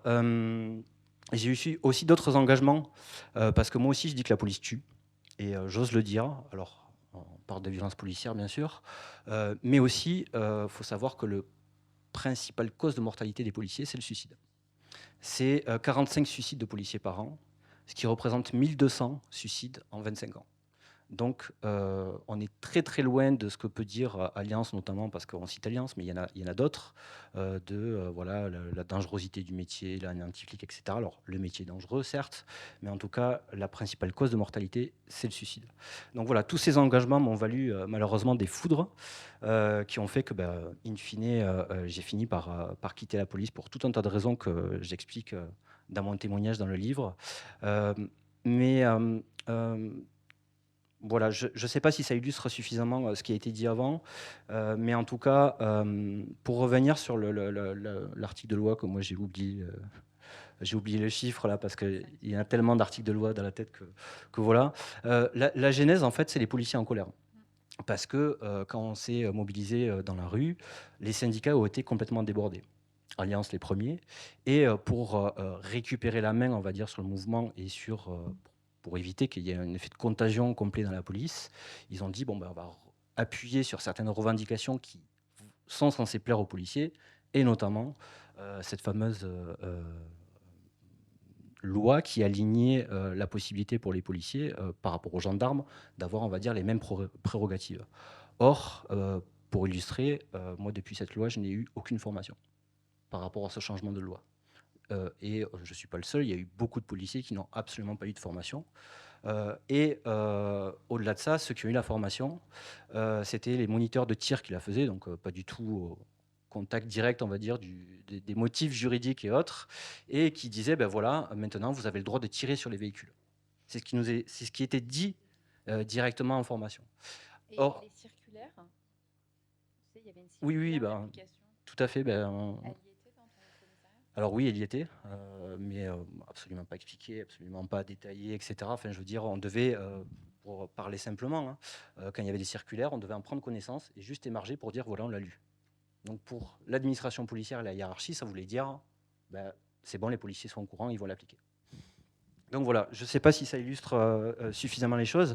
J'ai 2 exemples concrets vécus, en tout cas en tant que témoin à l'époque de violences policières.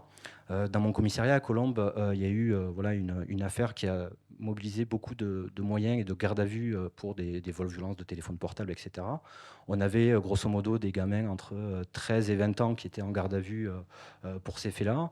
Et forcément, par rapport à la qualification juridique qui était utilisée, c'était extorsion en bande organisée, ce qui veut dire potentiellement jusqu'à 96 heures de garde à vue pour les plus de 16 ans. Donc je vous laisse imaginer un gamin de 16 ans en garde à vue pendant 4 jours, l'animosité, la tension, le stress qu'il peut y avoir, la peur, etc. Et à un moment donné de la procédure, il y a eu voilà, un emballement, un énervement. Et c'est le commissaire de police de mon commissariat à ce moment-là qui a frappé le premier, un gamin de 15 ans en plein visage, devant tous les autres gamins, les autres policiers, etc. Et là, je me suis retrouvé complètement impuissant et démuni parce que comment on fait pour s'opposer à un commissaire de police quand on est gardien de la paix? Et ce commissaire de police-là, d'ailleurs, il a fini à Mantes-la-Jolie en responsabilité pour l'affaire des lycéens qui ont été agenouillés, etc. Donc voilà. Ce qui est intéressant dans cette histoire, c'est pas que un commissaire frappe un gamin, parce que malheureusement, ça arrive dans beaucoup d'autres commissariats. On connaît le commissaire Lafond de Aulnay-sous-Bois aussi, qui a été aussi responsable des agents à Saint-Denis, enfin l'île Saint-Denis, pardon, pour les propos absolument dégueulasses qui ont été tenus. Voilà. Un bico, ça ne nage pas, pour reprendre leurs propos. Donc voilà, des commissaires violents, on a l'habitude, mais là... Oui, oui, bah, Lafond, il a été promu. Il est devenu voilà, chef des districts dans le 92, là où j'ai exercé d'ailleurs, à Colombes. Donc, bon, et je ne vous cache pas que ça n'arrange pas les choses d'un point de vue violence policière ou du rapport violent de la police avec les jeunes. Puisque quand on a un commissaire comme ça, ben, on sent un petit peu pousser des ailes quand on est policier. Et donc, on peut se... Tout à fait. Il était en responsabilité à Aulnay. Tout à fait. Oui, parce que, alors, on peut en parler directement, mais quand il y a des phénomènes de violence comme ça, quand il y a des policiers qui sont en accusation, le réflexe hiérarchique, c'est de promouvoir. Comme ça, ça permet de dire, les policiers ont des états de service exemplaires, on ne peut pas les remettre en question puisqu'ils sont très bien notés, ils ont été félicités, ils ont été récompensés, etc. Et c'est une mécanique, en fait, presque réflexe. C'est vrai qu'il y a systématiquement un postulat de légitime défense de tous ceux qui tirent. C'est, voilà, de fait, dès le début. Tout à fait. Voilà. Un autre exemple de violence policière, et surtout pour illustrer un petit peu notre positionnement et expliquer un petit peu aussi pourquoi j'ai quitté la police, c'est que pour ceux qui ont eu le bouquin, il y a eu Jean-Marc Canté, le deuxième témoin dans le livre, qui lui a été témoin de plusieurs faits de violence policière sur des mineurs notamment, et qui un jour s'est interposé et qui a dénoncé ces violences-là à sa hiérarchie. Il s'est retrouvé mis en accusation au tribunal pour dénonciation calomnieuse, enfin, je n'ai plus l'intitulé exact de l'infraction, à 2 reprises, puisque il y a eu la première instance et un appel. Il a finalement été blanchi en appel, je veux dire relaxé, mais voilà, il est extrêmement marqué depuis, puisque tout le commissariat lui est tombé dessus. Il a été mis complètement à l'écart.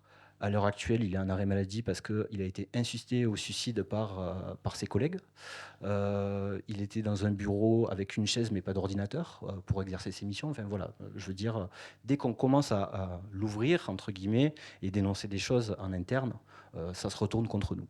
Donc c'est pour ça qu'on a fait ce livre à plusieurs. D'ailleurs, on est 6 témoins au total. Il n'y a pas que les violences policières, parce qu'on essaie d'illustrer aussi le sexisme, la masculinité délirante de la police, les syndicats de police. Enfin, voilà, tout ça au travers de différents témoignages. Et il faut savoir que suite à la publication de ce livre, ma co-autrice a été révoquée. Pour avoir, sur d'autres motifs, écrit un autre bouquin où elle avait parlé déjà de son rôle à la brigade des mineurs.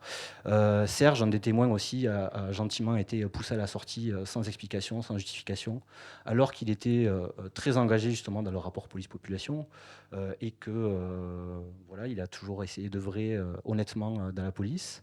Jean-Marc a été poussé au suicide et extracisé. Et les 2 autres policiers, en fait, subissent régulièrement des pressions parce qu'ils ont trahi la police en voulant parler. Donc voilà, tout ça pour essayer de témoigner, mais j'imagine qu'on aura beaucoup de choses à dire, notamment sur les syndicats de police et autres, par la suite de nos échanges. Oui, tu pars bientôt, pardon. Maintenant ? Ok, un petit mot peut-être avant de partir, peut-être sur très rapidement sur qu'est-ce qu'on pourrait faire changer concrètement, enfin selon toi. Alors on a parlé de la loi, etc. Mais vu que la conclusion c'est quels sont les points de blocage et surtout les solutions, quels sont les leviers en fait pour changer cette situation, et autant pour les policiers que pour les victimes, quoi. Oui, il y a une pluralité, hein, mais il y a une stratégie que certains développent. Il y a plusieurs stratégies. S'agissant des violences policières, moi, celle que j'estime être la plus efficace et qui aura le plus de chances d'aboutir, c'est l'usage du droit et notamment du droit pénal. C'est-à-dire de déposer le maximum de plaintes devant les juridictions pénales. Pourquoi d'autres ne retiennent pas la même solution, d'autres pensent que ça ne sert à rien, que ça n'aboutit pas. Et c'est vrai qu'on peut avoir le sentiment, quand on voit les affaires de violence policière, qu'il y a énormément de classements sans suite, énormément de non-lieux, énormément de relax, et on a un sentiment d'impunité qui d'ailleurs contribue et participe de des violences policières, puisque quand il y a une impunité, lorsqu'il y a des violences, évidemment, le laxisme judiciaire entraîne la possibilité psychologique de pérenniser et de commettre de nouvelles violences de manière générale pour tout le corps policier. Donc, d'autres pensent qu'il vaut mieux aller devant le juge administratif et faire condamner l'État parce que ce sont des violences d'État et que ça ne sert à rien d'aller devant la justice. Moi, j'ai la ferme conviction, et c'est le combat que je mène depuis maintenant une vingtaine d'années, qu'il faut aller et déposer le maximum de plaintes, voire même de les multiplier, et qu'à chaque fois qu'il y a un traitement judiciaire inique, quand il y a des faux qui sont commis, lorsqu'il y a une tentative de dissimulation par l'institution judiciaire, et c'est extrêmement fréquent, et par l'institution policière de temps en temps, lorsque on a l'IGPN, l'Inspection Générale de la Police Nationale, qui ne fait pas forcément le boulot qu'elle devrait faire lorsqu'il y a des enquêtes s'agissant de violences policières qui étouffent et contribuent à faire disparaître les preuves et donc à empêcher la vérité d'advenir, eh bien, il faut déposer des plaintes pour obstruction à la manifestation de la vérité ou pour faux en écriture publique, ce qui est contraint l'institution policière, les enquêteurs et l'institution judiciaire à faire correctement son travail. Et progressivement, arriver à un moment de saturation. Ce qu'on a vécu cet été après la mort de Naël, où il y a un policier qui a été placé en détention provisoire, et je précise que moi, je n'ai pas du tout une philosophie carcérale, donc ce n'est pas la prison qui est intéressante et importante. En revanche, le fait que l'institution judiciaire ait commencé à mettre des policiers en prison, c'est qu'elle s'est dit il y a un vrai problème démocratique fondamental, et donc ils ont commencé à taper un peu du poing sur la table, tardivement, hein, et peut-être mal, hein, mais ils ont commencé à le faire, et on a vu ce policier aller en détention provisoire, être libéré hier. Un autre policier, dans l'affaire de Eddy, être placé en détention provisoire 40 jours. Visiblement, il y a le chiffre 4 qui est important, 4 mois, 40 jours. Bon, on sait que c'est purement formel. Mais il y a eu ça qui n'arrivait jamais auparavant. Moi, je m'intéresse pas. Enfin, ça m'intéresse de savoir s'ils vont en prison ou pas. Moi, je suis contre la prison, hein, je préfère vous le dire tout de suite. Qu'on soit policier ou pas. Donc, et c'est vrai qu'il y avait un traitement discriminant, c'est-à-dire inégalitaire. C'est-à-dire que quand vous avez quelqu'un qui tire avec son arme à feu sur quelqu'un d'autre, il va en prison jusqu'à la cour d'assises pratiquement. Quand c'est un policier, évidemment, il ne va pas en prison. Bon. Ce qui est intéressant à voir, c'est la réaction de la justice. Et cette réaction de la justice, elle est liée au fait que les violences policières étaient devenues, ils ont conçu qu'il y avait eu un problème démocratique et qu'il y a eu d'ailleurs des révoltes populaires. Et ils se sont dit, on est obligé de réagir. Voilà ce qu'ils sont dus, les juges qui ont placé en détention provisoire ou les juges d'instruction qui ont saisi le juge de la liberté et de la détention. Et donc, pourquoi c'est important ça ?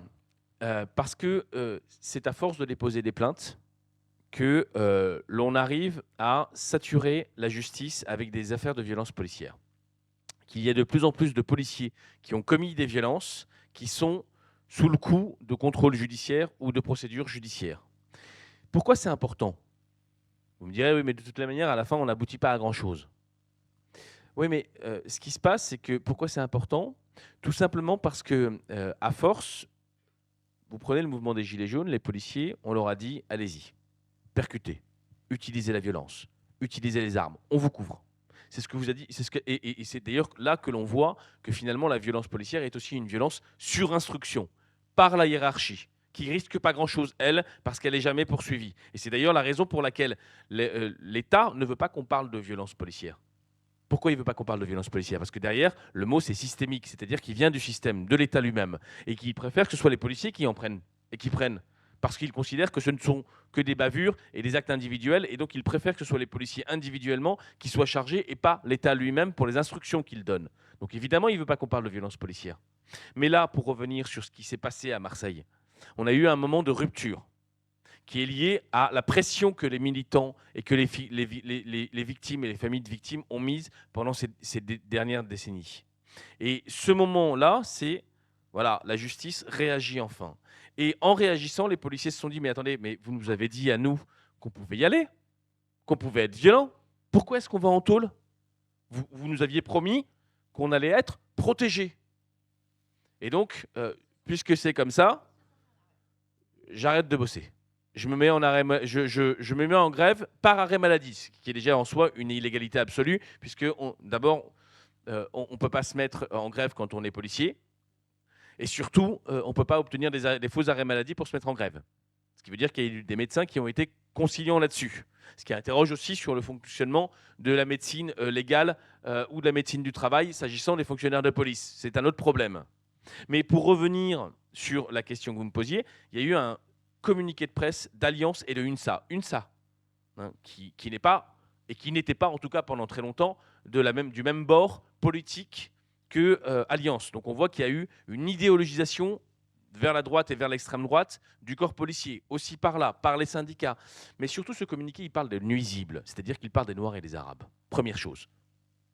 Et ça, on voit qu'il y a eu effectivement un racisme qui s'exprime, y compris par la bouche des syndicats. Et puis, il y a une deuxième chose, c'est qu'il dit, voilà, menace de sédition. Et là, c'est la première fois que ça arrive. Et ça veut dire quoi ? Ça veut dire qu'il y a eu ce moment de rupture entre l'autorité judiciaire et l'institution policière, et le gouvernement. Et là, on aurait pu avoir quelque chose peut-être d'intéressant, si c'était tombé du bon côté. C'est-à-dire l'État, le pouvoir, qui fonctionne de manière aberrante, avec l'usage de la violence et avec le corps policier comme seul paravent à la colère sociale dont il est à l'origine, puisque cette colère sociale, elle s'exprime parce qu'il y a des lois inégalitaires, une destruction des services publics, une destruction de l'emploi, etc. Et le corps policier est le paravent, le bouclier, le seul bouclier de l'État face à cette exaspération sociale. Et donc, là, on a une stratégie, c'est-à-dire l'utilisation du droit pour que l'institution judiciaire sorte et s'extrait de la pression policière. Il s'est passé ce qui n'aurait pas dû se passer, c'est-à-dire qu'on a eu un ministre de l'Intérieur, un directeur général de la police nationale, un préfet de police à Paris qui ont dit « Ah ben oui, les policiers doivent avoir un privilège et ne devraient pas être mis en détention provisoire lorsqu'ils commettent des violences dans l'exercice de leurs fonctions. » Ça n'aurait jamais dû se passer parce que ça implique là une vision qui n'est plus une vision de l'état de droit et de la démocratie. Voilà, la stratégie, c'est une solution. On continue comme ça, on verra si la prochaine fois, ça tombe d'un côté ou de l'autre. Tout peut arriver. Il y a une chose que la Ligue des droits de l'homme, je fais partie de la Ligue des droits de l'homme, je vous propose d'adhérer à la Ligue des droits de l'homme parce qu'elle fait un gros travail sur les violences policières, notamment sur les contrôles aux faciès. Et il n'y a pas très longtemps, on a saisi le Conseil d'État sur le Rio. Vous savez, c'est le numéro d'immatriculation que beaucoup de policiers ne mettaient pas. J'ai même vu à la sortie d'un service de police une affiche avec un chat qu'ils avaient appelé Rio. Et l'affiche disait « Ne laissez pas sortir Rio ». En gros, c'était une blague pour dire « Ne mettez pas votre Rio pour ne pas être identifié ». Donc vous imaginez le... Et quand vous avez votre Rio, vous pouvez avoir une identification et donc l'immatriculation et identifier le policier lorsque vous êtes contrôlé. Et vous pouvez noter le numéro de Rio et l'enregistrer dans votre tête et le nommer. Et puis, quand vous avez fait l'objet de 2 ou 3 contrôles d'identité dans la journée, ce qui donc confine bien évidemment au contrôle aux faciès, donc au contrôle discriminatoire, vous avez la possibilité de déposer une plainte. Et de déposer une plainte auprès de l'IGPN. Vous me direz, mais ça n'aboutit pas. Ouais, mais à force de pousser, ça aboutit. Et moi, c'est ça la stratégie que je propose et que je mène. Vous pensez qu'il y a 20 ans, on parlait autant des violences policières ? Vous pensez qu'il y a 20 ans, oui, bien évidemment, c'est parce qu'une autre sociologie a été touchée par la chose. Vous avez raison. Mais aussi, bon, et peut-être qu'il n'y en avait pas autant. Ça, je ne sais pas, parce qu'on n'a pas de chiffres. On n'a pas de chiffres parce que le ministère de l'Intérieur et le ministère de la Justice refusent soit d'avoir, soit de nous donner les chiffres d'évolution des violences policières. On n'a que les chiffres de l'IGPN qui sont partiels parce qu'ils ne reposent que sur les plaintes qui sont déposées quand on peut déposer ces plaintes-là. D'accord ? Mais j'entends votre sentiment d'impunité et d'injustice profond. J'ai le même. Ouais, alors peut-être il va falloir que moi j'y aille en revanche. J'aurais adoré répondre participer à la réponse, mais vous avez des super intervenants.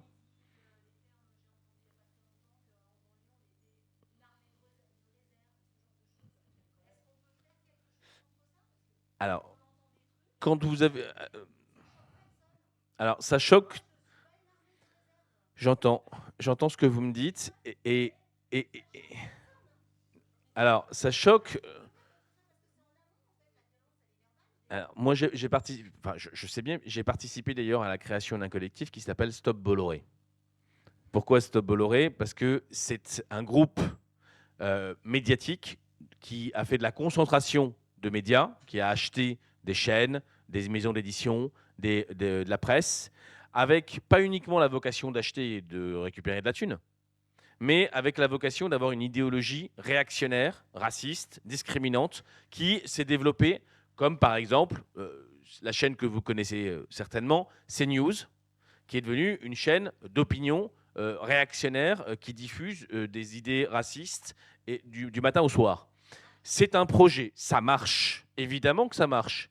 C'est un projet idéologique, c'est-à-dire que des médias, des patrons de médias, comme celui-ci, ont maintenant une vocation politique et qui est de mener une bataille culturelle contre-révolutionnaire, c'est-à-dire réactionnaire, contre la liberté, contre l'égalité. Et comment se battre? D'un point de vue politique, de la même manière. C'est-à-dire mener une bataille culturelle du matin au soir, mener une bataille judiciaire, signaler ça à l'Arcom, qui est l'organe de régulation des médias. À chaque fois que vous voyez un propos raciste, vous saisissez l'Arcom. Ils sont condamnés, ils s'en foutent un petit peu parce que ce n'est pas beaucoup d'argent. Mais voilà, eux, ils la mènent, cette bagarre. Nous, on a arrêté, quand je dis nous, les gauches, les progressistes, la société civile, on s'est plutôt battu entre nous pendant 50 ans. Il y a un moment où il faut mener cette bataille comme eux la mènent de manière systématique, et avec les dents. Là, il faut y aller avec les dents, parce qu'eux, ils y vont avec les dents. Et on va se faire bouffer, si je peux me permettre. Merci. Voilà, On j'ai va terminé. juste, ouais. Et je vous laisse. Faut qu'on fasse tourner la parole. Oui, sinon, ce truc. Je crois que ça va être possible. Il marche. Non, c'est bon, vas-y. C'est bon? Ouais. Oui, je ne sais pas si le mot. Moi, je donnais des cours à la fac de Saint-Denis où j'avais des mômes qui se faisaient contrôler 4 fois par jour. Hein, effectivement, et dont les policiers savaient qu'ils allaient à l'université, qu'ils savaient pertinemment où ils habitaient, que ce n'étaient pas des délinquants, rien du tout. Je ne sais pas si la bonne solution, c'est de dire aux policiers ce que tu as dit.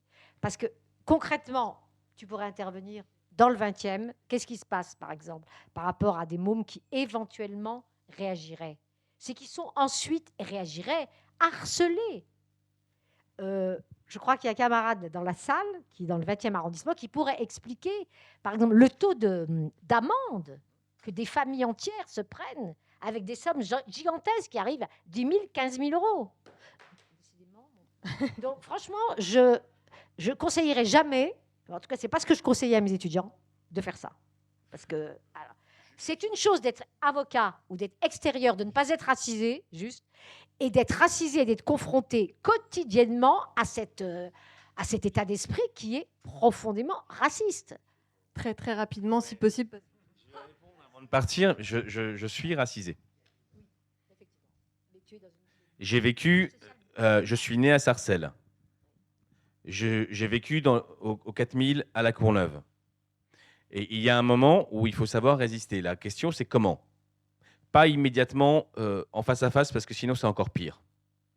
La seule manière de résister, c'est évidemment de s'organiser politiquement. C'est compliqué. Il y a eu des épisodes d'organisation politique des quartiers populaires. C'est de plus en plus compliqué. Donc, je crois que l'outil... Bien sûr, l'outil qui nous reste, vous me parlez des amendes forfaitaires. On a déposé plainte justement pour un gamin de Suresnes qui était qui recevait des contraventions et des contraventions alors qu'il n'était même pas là. C'est-à-dire que ça arrive aujourd'hui énormément. Et ben là, il y a un policier qui va être jugé aux assises, en cours criminel, pour défaut en écriture publique sur ces amendes. Et la symbolique, et quand ça va apparaître, on va avoir des policiers qui vont se dire « Ah, on ne peut plus faire ces conneries, sinon on risque jusqu'à 20 ans de tôle et on risque de perdre notre boulot. » Et ça, ils n'ont pas forcément envie de ça, les policiers. Et je crois qu'il faut ramener ce moment-là où ils savent, ils comprennent qu'il y a des choses qu'on doit respecter et que la loi s'applique de la même manière pour les policiers et pour l'État. Et l'État doit aussi savoir, c'est-à-dire ses représentants, qu'il n'y a pas d'impunité jusqu'au moment, et c'est le moment dont je parlais tout à l'heure, où il y aura un point de rupture et peut-être qu'on pourra passer à autre chose. Là, je vous souhaite vraiment une bonne soirée à tous. Bon courage. Le temps passe très très. Merci, merci. Le temps passe très très vite. On aurait voulu du débat, même avec le public et tout ça. Puis il y avait le témoignage d'une gilet jaune quand même, parce qu'on est le 17 novembre. Donc on va essayer de faire assez vite et en même temps, là on a beaucoup parlé des solutions, juridiques et finalement de court terme aussi, même si après il y a une visée lointaine aussi à faire jurisprudence sur des dossiers, etc. Mais ce qui m'intéresse aussi, je ne sais pas si c'était peut-être pas l'objet de ton intervention, mais j'aurais aimé aussi qu'on voit aussi les visées peut-être plus de long terme. On a parlé par exemple dans le communiqué suite à la mort de Naël, le communiqué commun, il y avait plusieurs revendications. Il y avait l'indépendance de l'IGPN par exemple, il y avait le retrait de l'article dont tu as parlé, il y avait pas mal de choses comme ça sur la réglementation par rapport à l'utilisation des armes à feu. Il y avait la création de services dédiés aux problèmes de discrimination envers la jeunesse. Et puis nous, à la Rêve, on avait d'autres revendications qui ne figuraient pas là-dedans. C'était allouer plus de moyens à la formation, on en a parlé tout à l'heure. La dissolution, même nous, on y va clairement, la dissolution des syndicats d'extrême droite, factieux, qui appellent à la violence. Enfin, il y a toutes ces idées-là, mais peut-être que vous, en tant que personne concernée directement par le sujet, peut-être que vous avez d'autres aussi idées de choses qui pourraient être portées peut-être politiquement ou autrement. Voilà. Je ne sais pas si vous voulez réagir à ça, puis après je parlerai un petit peu des Gilets jaunes. Pour rebondir à la question aussi, comment on se mobilise par rapport au contrôle d'identité et la répétition des contrôles d'identité. Bon, je ne parle pas de l'indépendance des GIPN, etc. Je pense que tout le monde a compris que là, en ce moment, les GIPN n'étaient pas indépendantes et que ça ne pouvait pas avancer par rapport à ça. Mais une des solutions, parce que malheureusement, la problématique aujourd'hui, c'est qu'on ne sait pas combien il y a de contrôles d'identité, à part quand il y a le Covid ou qu'on communique beaucoup dessus, comme l'a fait Darmanin. Mais je veux dire, il n'y a aucune traçabilité. C'est-à-dire que si on fait un recours en disant ben voilà, j'ai été contrôlé de manière abusive à tel moment, à tel endroit, on ne peut pas savoir. Parce qu'il n'y a aucun compte-rendu policier qui est fait. Donc je pense qu'une des solutions, ça serait d'imposer le récépissé de contrôle d'identité pour avoir une traçabilité. En fait, il est quand même demandé depuis des années. Hollande l'avait promis en 2012. On ne l'a pas eu. Et il refuse de le faire. Ils ont mis en place, parce que là, il y a eu plusieurs Amnesty International, Human Rights et tout ça, ont lancé des actions qui sont allées jusqu'au Conseil d'État. Et devant le Conseil d'État, l'État devait être reconnu comme étant coupable ou pas du problème du contrôle au faciès.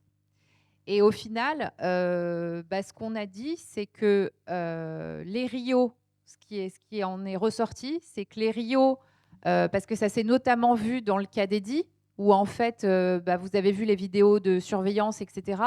La police elle-même a mis énormément de temps à réussir à retrouver les personnes, puisque en fait, ils se vêtissent tels des black blocs quand ils ont envie de le faire. Et les rios sont tout petits, mais vraiment tout petits, et ils les tournent. Donc en fait, on ne les voit pas. Et du coup, ils ont obtenu juste l'élargissement de la taille des rios pour qu'en fait, ils soient plus visibles. Et il y a eu 32 000 caméras qui ont été achetées pour la police sur les 150 000 policiers qu'ils activent, eux, en fonction des contrôles. Et ce qui a été dit au Conseil d'État, c'est que s'il y avait violence dite illégitime et que la caméra n'était pas en fonction, qu'à ce moment-là, il pourrait être considéré comme étant en tort. Sauf que quand vous parlez aux policiers, ils vous disent « oui, mais en fait, comme la police n'a pas beaucoup d'argent, ils ont acheté les caméras, les 32 000 caméras, c'était des caméras made in China, donc en fait, ils ne fonctionnent pas très bien.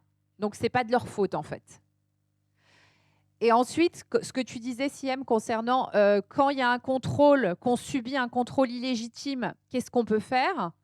Ils ont mis en place également 2 plateformes où il y a eu en quelques années que 32 personnes qui ont fait un formulaire en disant que ils avaient eu un contrôle illégitime.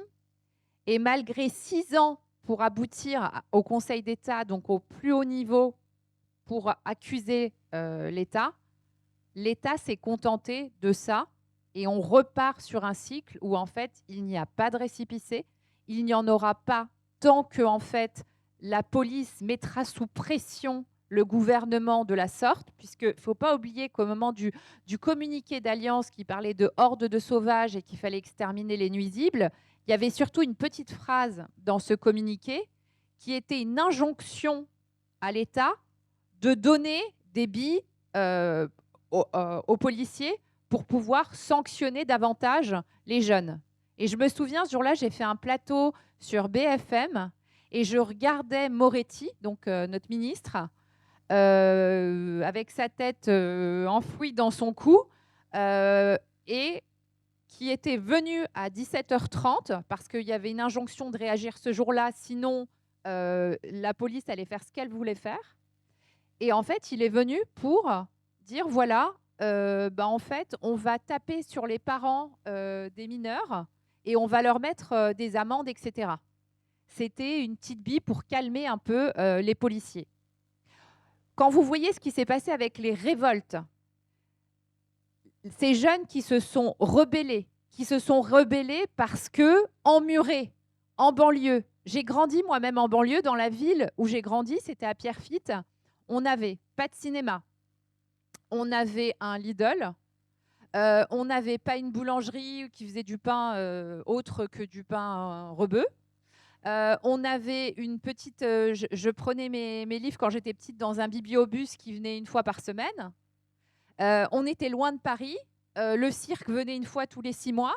C'était ça, en fait, qu'on avait. Par contre, on avait des stades. Des stades, alors là, on en a des stades. On a le droit de courir avec des balles, mais des balles en plastique.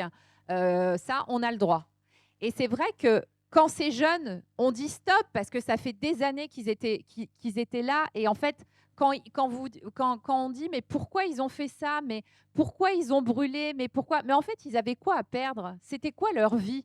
Et quand ils voient qu'un jeune se mange une balle dans la tête avec un policier qui lui dit arrête-toi, et l'autre lui je te mets une balle dans la tête, et que son collègue lui dit shoot-le, et qu'il le shoot à bout portant, un jeune de 17 ans, comment il peut se passer autre chose que les révoltes? Et la réponse du gouvernement à cette détresse de millions de jeunes, ça a été quoi? Vous avez dû le voir, je crois que c'était le 28 octobre. Eh bien, Madame Borne nous a balancé son plan anti-émeute. C'est quoi le plan anti-émeute? C'est les amendes qui étaient pendant le Covid à 150 sont passées à 750. C'est que les mineurs ont le droit de rester légalement, ils peuvent les garder en détention plus longtemps s'ils se rebellent lors d'émeutes. C'est également le fait que, en fait, s'ils sont pas très obéissants, on les envoie en camp de redressement. On retire les HLM aux parents. C'est ça la réponse à une souffrance de toute une frange de la population.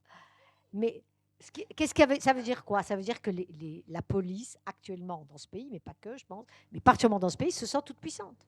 Effectivement, ça ne concerne pas que les gosses. Alors, qu'est-ce qu'on peut par rapport à ça? C'est clair qu'on est dans une situation politique pas terrible. C'est clair qu'il y a une fascisation, quand même, il y a un basculement de tout le champ politique vers la droite et l'extrême droite, et qu'on sait très bien que le risque majeur qu'il y a, c'est qui va être élu à la prochaine élection présidentielle. Donc là, à partir du moment où on part de ce constat du rapport de force, ce qui veut dire qu'aujourd'hui, ce qui est vraiment à l'ordre du jour plus que jamais, je dirais, c'est l'organisation collective. Et pousser les jeunes, effectivement, à s'organiser collectivement. Je prends un exemple. Dans le 12e arrondissement de Paris, qui n'est pas la banlieue, dans une cité populaire du 12e arrondissement de Paris, où les flics se permettaient, là aussi, d'agresser sexuellement les gosses, c'est-à-dire les palpations systématiques sur les parties génitales. Il y a un avocat qui a été contacté. Ils ont gagné. Mais tu sais que les flics responsables de ça sont toujours en poste. Ce qui veut dire qu'il y a un problème d'injustice fondamental. Et ce n'est pas avec des broutilles juridiques qu'on résout le problème. Alors évidemment que les mots d'ordre centraux, c'est une justice qui fonctionne, dissolution de l'IGPN et une institution effectivement indépendante, parce que ce n'est pas la police qui peut enquêter sur la police. Ça, c'est vraiment un truc... déjà, on sait que la justice au départ. Effectivement, comme le disait Arié, le fait qu'il y ait quand même dans l'institution judiciaire actuellement une conscience que tout ce qui se passe remet en question l'état de droit. Hein. Ça, c'est important. Je pense que la presse a un rôle important à jouer. Il y a 10 ans, la presse ne parlait pas de violence systémique. Jamais. Les cas de violence policière où ils n'étaient pas abordés. Et quand ils étaient abordés, c'était en termes de bavure. C'était systématiquement les bavures. Je me souviens, je bossais au Monde, la personne qui couvrait la question des violences policières, systématiquement, sur 2 pages, tu avais la version de la police. Systématiquement. Donc là, il y a une avancée considérable. C'est-à-dire que tous les journaux, quasiment, je ne parle pas de CNews, hein, mais je parle de la presse écrite, là, essentiellement, parlent de violences systémiques. Tous ont documenté les cas, ce qui fait que les cas n'ont pas pu passer par la porte. Quoi. Il y a eu vraiment une prise de conscience dans la presse qu'il y avait un problème majeur dans ce pays autour de ces questions. Maintenant, il faudrait aller plus loin. Si je Termine. Il faudrait aller plus loin. C'est que, par exemple, tout ce qu'a dit Samia tout à l'heure, sur qu'est-ce qui se passe concrètement, tout ça soit documenté par la presse. On n'en est pas là. C'est-à-dire que la presse, pour l'instant, ne documente pas encore ce qui se passe à l'intérieur de la police. L'ensemble des éléments casse les éléments de langage du ministère de l'Intérieur. Il documente effectivement sur les violences policières, sur les cas scandaleux, sur les morts, mais ils ne sont pas, pour l'instant, il n'y a pas d'enquête sur ce qui se passe à l'intérieur de la police et les pratiques. Ça reste très marginal, il y a des livres, mais ça reste marginal. Et tant qu'il n'y a pas un battage là-dessus, je crois que oui, il n'y a que l'organisation collective. Et je voudrais juste terminer en disant, qu'est-ce qui a fait qu'on a avancé là-dessus ?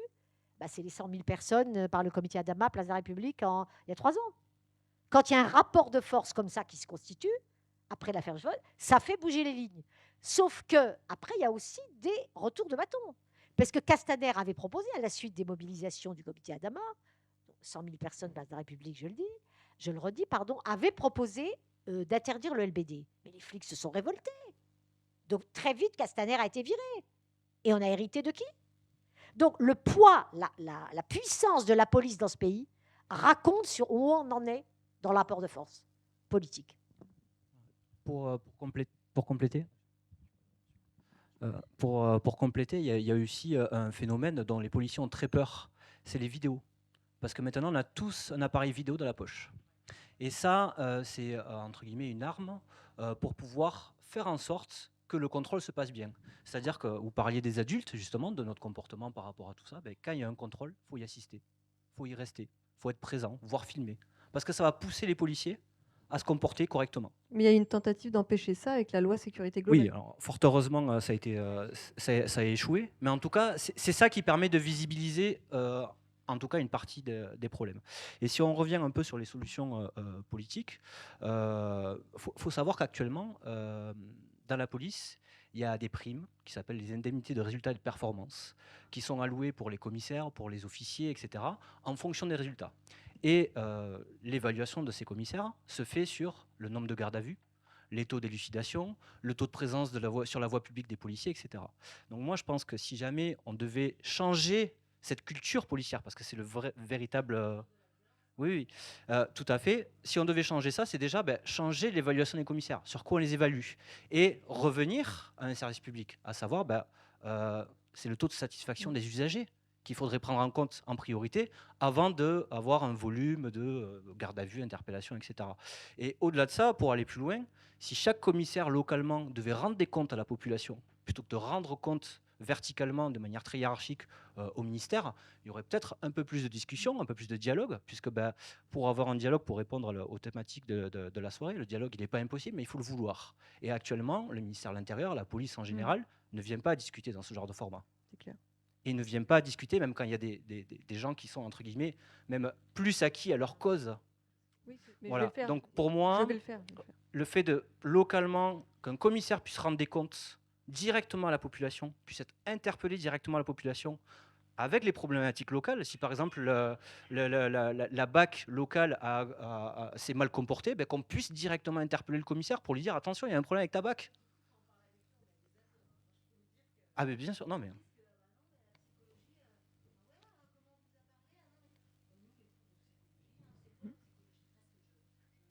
On va juste, excusez-moi, on doit rendre la salle dans 20 minutes. J'ai pas eu mon témoignage de gilet jaune et il y a des gens qui sont venus exprès pour parler de de ce qu'ils ont vécu dans leur chair. Donc, mais merci. Mais après, par contre, il y a un buffet en bas et on peut continuer à discuter. Il y a quelqu'un qui a levé la main. Il y a des gens qui voulaient prendre la parole. Alors, pour la deuxième, tout de suite, je peux répondre. Dès l'école de police, on nous apprend qu'il y a des frigos qui vont tomber des étages quand on va arriver dans les cités. Voilà. Sociologiquement, c'est essentiellement des policiers de petites villes moyennes, entre guillemets de province, qui sont, en sortie d'école, parachutés, balancés à Paris, où on leur dit c'est quasiment une zone de guerre, il y a tout qui tombe des étages, etc. Tout le monde va t'agresser, etc. Et donc, on renforce le syndrome de citadelle assiégée, en fait, où le policier va se replier en disant ben, j'ai peur de tout, donc va surréagir par rapport à certaines missions, certaines interventions, parce que il est formaté, je dirais, à avoir peur. En termes de profil, je ne sais pas si on peut vraiment faire des généralités et autres, mais moi, ce que je constate et ce que j'ai constaté et remarqué, c'est que il y avait grosso modo 20% d'idéologues d'extrême droite dans la police, qu'il y avait une immense majorité de suiveurs qui, au fur et à mesure des événements, des émotions et des réactions, soutenaient ou allaient dans le sens de cela. Et malheureusement, très peu, comme moi et comme d'autres, qui étaient capables de réflexion ou qui étaient capables de remettre en question tout ça. Donc, et effectivement, il y a un problème de recrutement par rapport à ça, puisque je crois que c'était un rapport de Terra Nova cette année ou l'année dernière qui disait que ceux qui recrutent dans la police, c'est des policiers qui recrutent des policiers à leur image. Et que donc il y a manque de diversité flagrant d'un point de vue psychologique, d'attitude, etc., de profil et autres, parce que on reproduit les mêmes recrutements, donc on recrute que les gens qui sont déjà, on va dire, prémoulés avant de rentrer dans la police, quoi. Alors ça existe de plus en plus. Oui. Le problème, c'est qu'ils sont mis à l'écart s'ils ne rentrent pas dans le moule. C'est-à-dire, rentrer dans le moule, ça veut dire se montrer viril, agressif, jamais montrer ses failles, etc. Et surtout, parfois être plus raciste que les Blancs, en fait. J'ai des exemples en tête que vous devez certainement connaître. Je ne vais pas citer de nom parce que j'aime pas ça, mais voilà. La problématique, c'est pour moi la culture policière. Du plus bas niveau jusqu'à haut niveau hiérarchique, parce que on entretient tout ça, en fait. Tout ça, ce système s'auto-entretient, en fait. Je fais vraiment ce que je peux, tu sais, au niveau timing. Juste, je fais très très court. Je pensais faire plus long, mais c'est pas grave. Je vais aller à l'essentiel sur les gilets jaunes parce que c'est quand même intéressant ce qui s'est passé. Et je vais juste me focaliser sur la relation avec la police, hein, pas sur le reste. Moi, j'ai démarré dès le départ le mouvement. Bon, j'ai pas été mutilée, hein, donc je suis un peu, je suis pas la mieux placée. Mais de ce que j'ai vu des gens perdre des yeux autour de moi, hein, quand même. Moi-même, j'ai un problème aux yeux suite à un gazage d'une demi-heure. On m'a gazée en continu, donc j'ai failli mourir. Vraiment, j'étais par terre, asphyxiée. Et depuis, j'ai un problème chronique à l'œil. Bon, les ophtalmos me disent que c'est lié. Il n'y a pas de preuve, mais de fortes chances, c'est arrivé le lendemain. Mais au-delà de ça, donc déjà, ça a instauré chez moi et chez tous mes camarades gilets jaunes une peur du policier. Vraiment, c'est-à-dire j'entends une sirène, j'ai peur. Enfin, vraiment, je les vois arriver, j'ai peur. Donc il y a aussi une méfiance, et on parle de haine, oui, une haine, parce que la peur peut devenir de la haine aussi.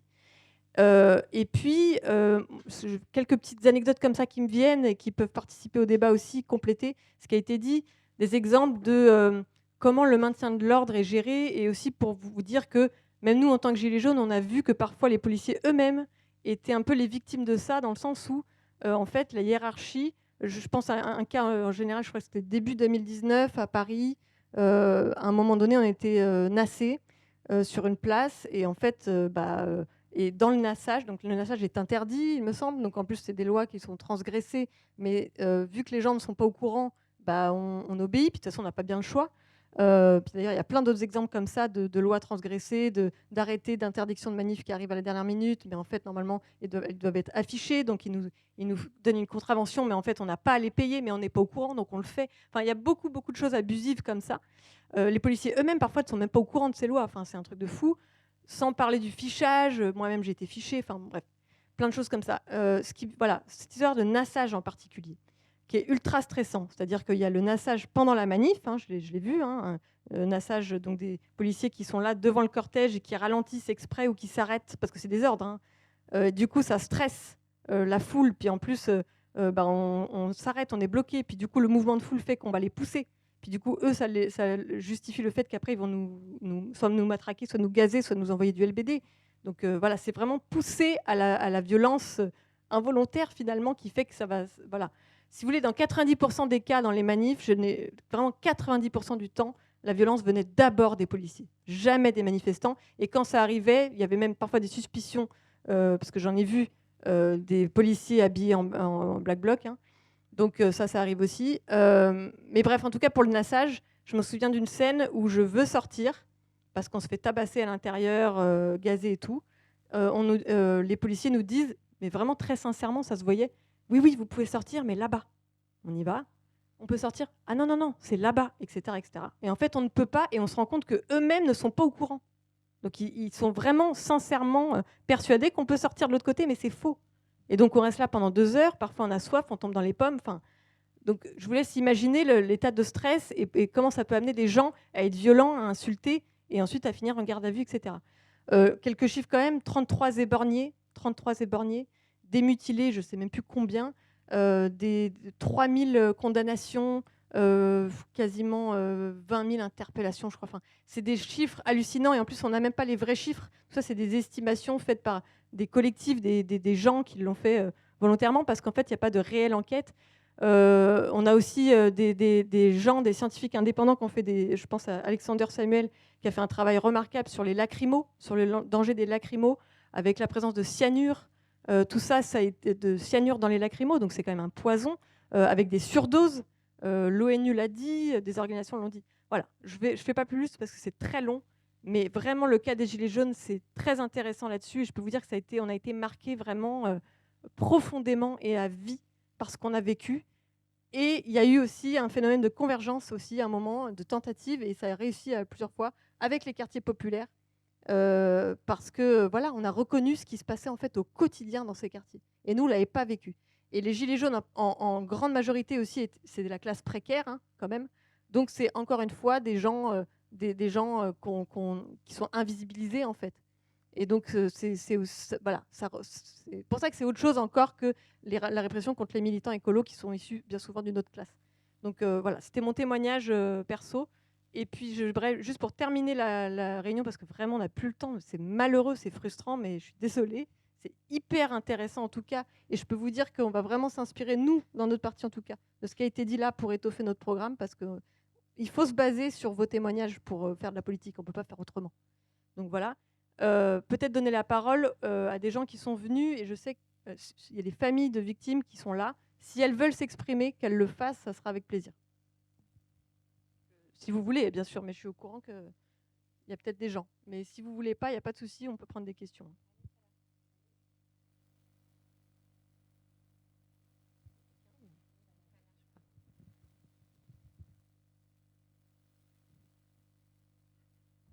Je vais apporter un petit témoignage quand même. Je suis de Mantes-la-Jolie, donc je suis Salah. Mon fils n'a pas été tué par la police. Mon fils, Jawad, qui avait 20 ans, était envoyé à la mort par la police.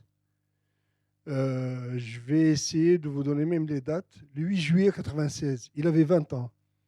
Il y a eu la mort d'un jeune de chez nous pour un vol de moto. Donc, coursé par les gendarmes, il a pris peur, il a plongé dans la Seine pour se sauver. Il est mort noyé. Il y a eu une rumeur qui a couru qu'il avait reçu une balle dans la nuque. Donc, il y a eu des révoltes, 2 soirs de suite. Et le 3e jour, le 10, donc, il y a eu arrestation de tous les jeunes de mon quartier comme émeutiers. Les policiers ont reconnu, soi-disant, Jawad avec une casquette blanche. On dirait qu'il y avait lui qui avait la casquette. Donc, garde à vue, passé devant un juge au tribunal de Versailles qui les a mis en détention provisoire. Donc, il s'est retrouvé avec 2 autres jeunes. en détention provisoire à Bois d'Arcy, de jeunes de 20 ans. Et dans la nuit du 22 au 23 juillet, un des co-détenus a pété les plombs pour un changement de cellule, je ne sais pas quoi là. Il était 1h20 du matin, donc c'était la nuit, alors que le surveillant était à la porte, essayait de parlementer avec lui à travers l'œilleton. L'autre, il a menacé de mettre le feu s'il ne dégage pas le détenu de la voisine, enfin de la cellule voisine. Excusez-moi, je suis un peu fatigué. Donc, il a pas voulu savoir. Le gardien lui a dit bah, recouche-toi, on verra ça le matin. Et il a mis le feu. Il a regardé, il a vu les flammes, il a vu la fumée et tout. Donc, le temps, il n'avait pas de clé, ni de la cellule, ni du local anti-incendie. Donc, le temps d'aller téléphoner, appeler le gradé qui se trouvait dans un autre bâtiment. Ils sont arrivés. Ils ont eu du mal à ouvrir la porte. Donc, les pompiers sont arrivés. Ils sont égarés dans l'enceinte de la prison parce qu'il n'y avait personne pour les orienter. Le SAMU est arrivé bien en retard. Quand ils ont réussi à ouvrir la porte, bah, ils ont découvert qu'il y avait 2 morts, mon fils et celui qui a allumé le feu. Le troisième a survécu parce qu'il a mis sa tête dans la fenêtre.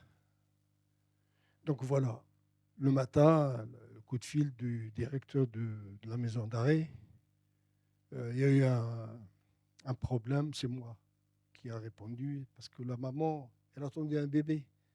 Elle était au 9e mois, donc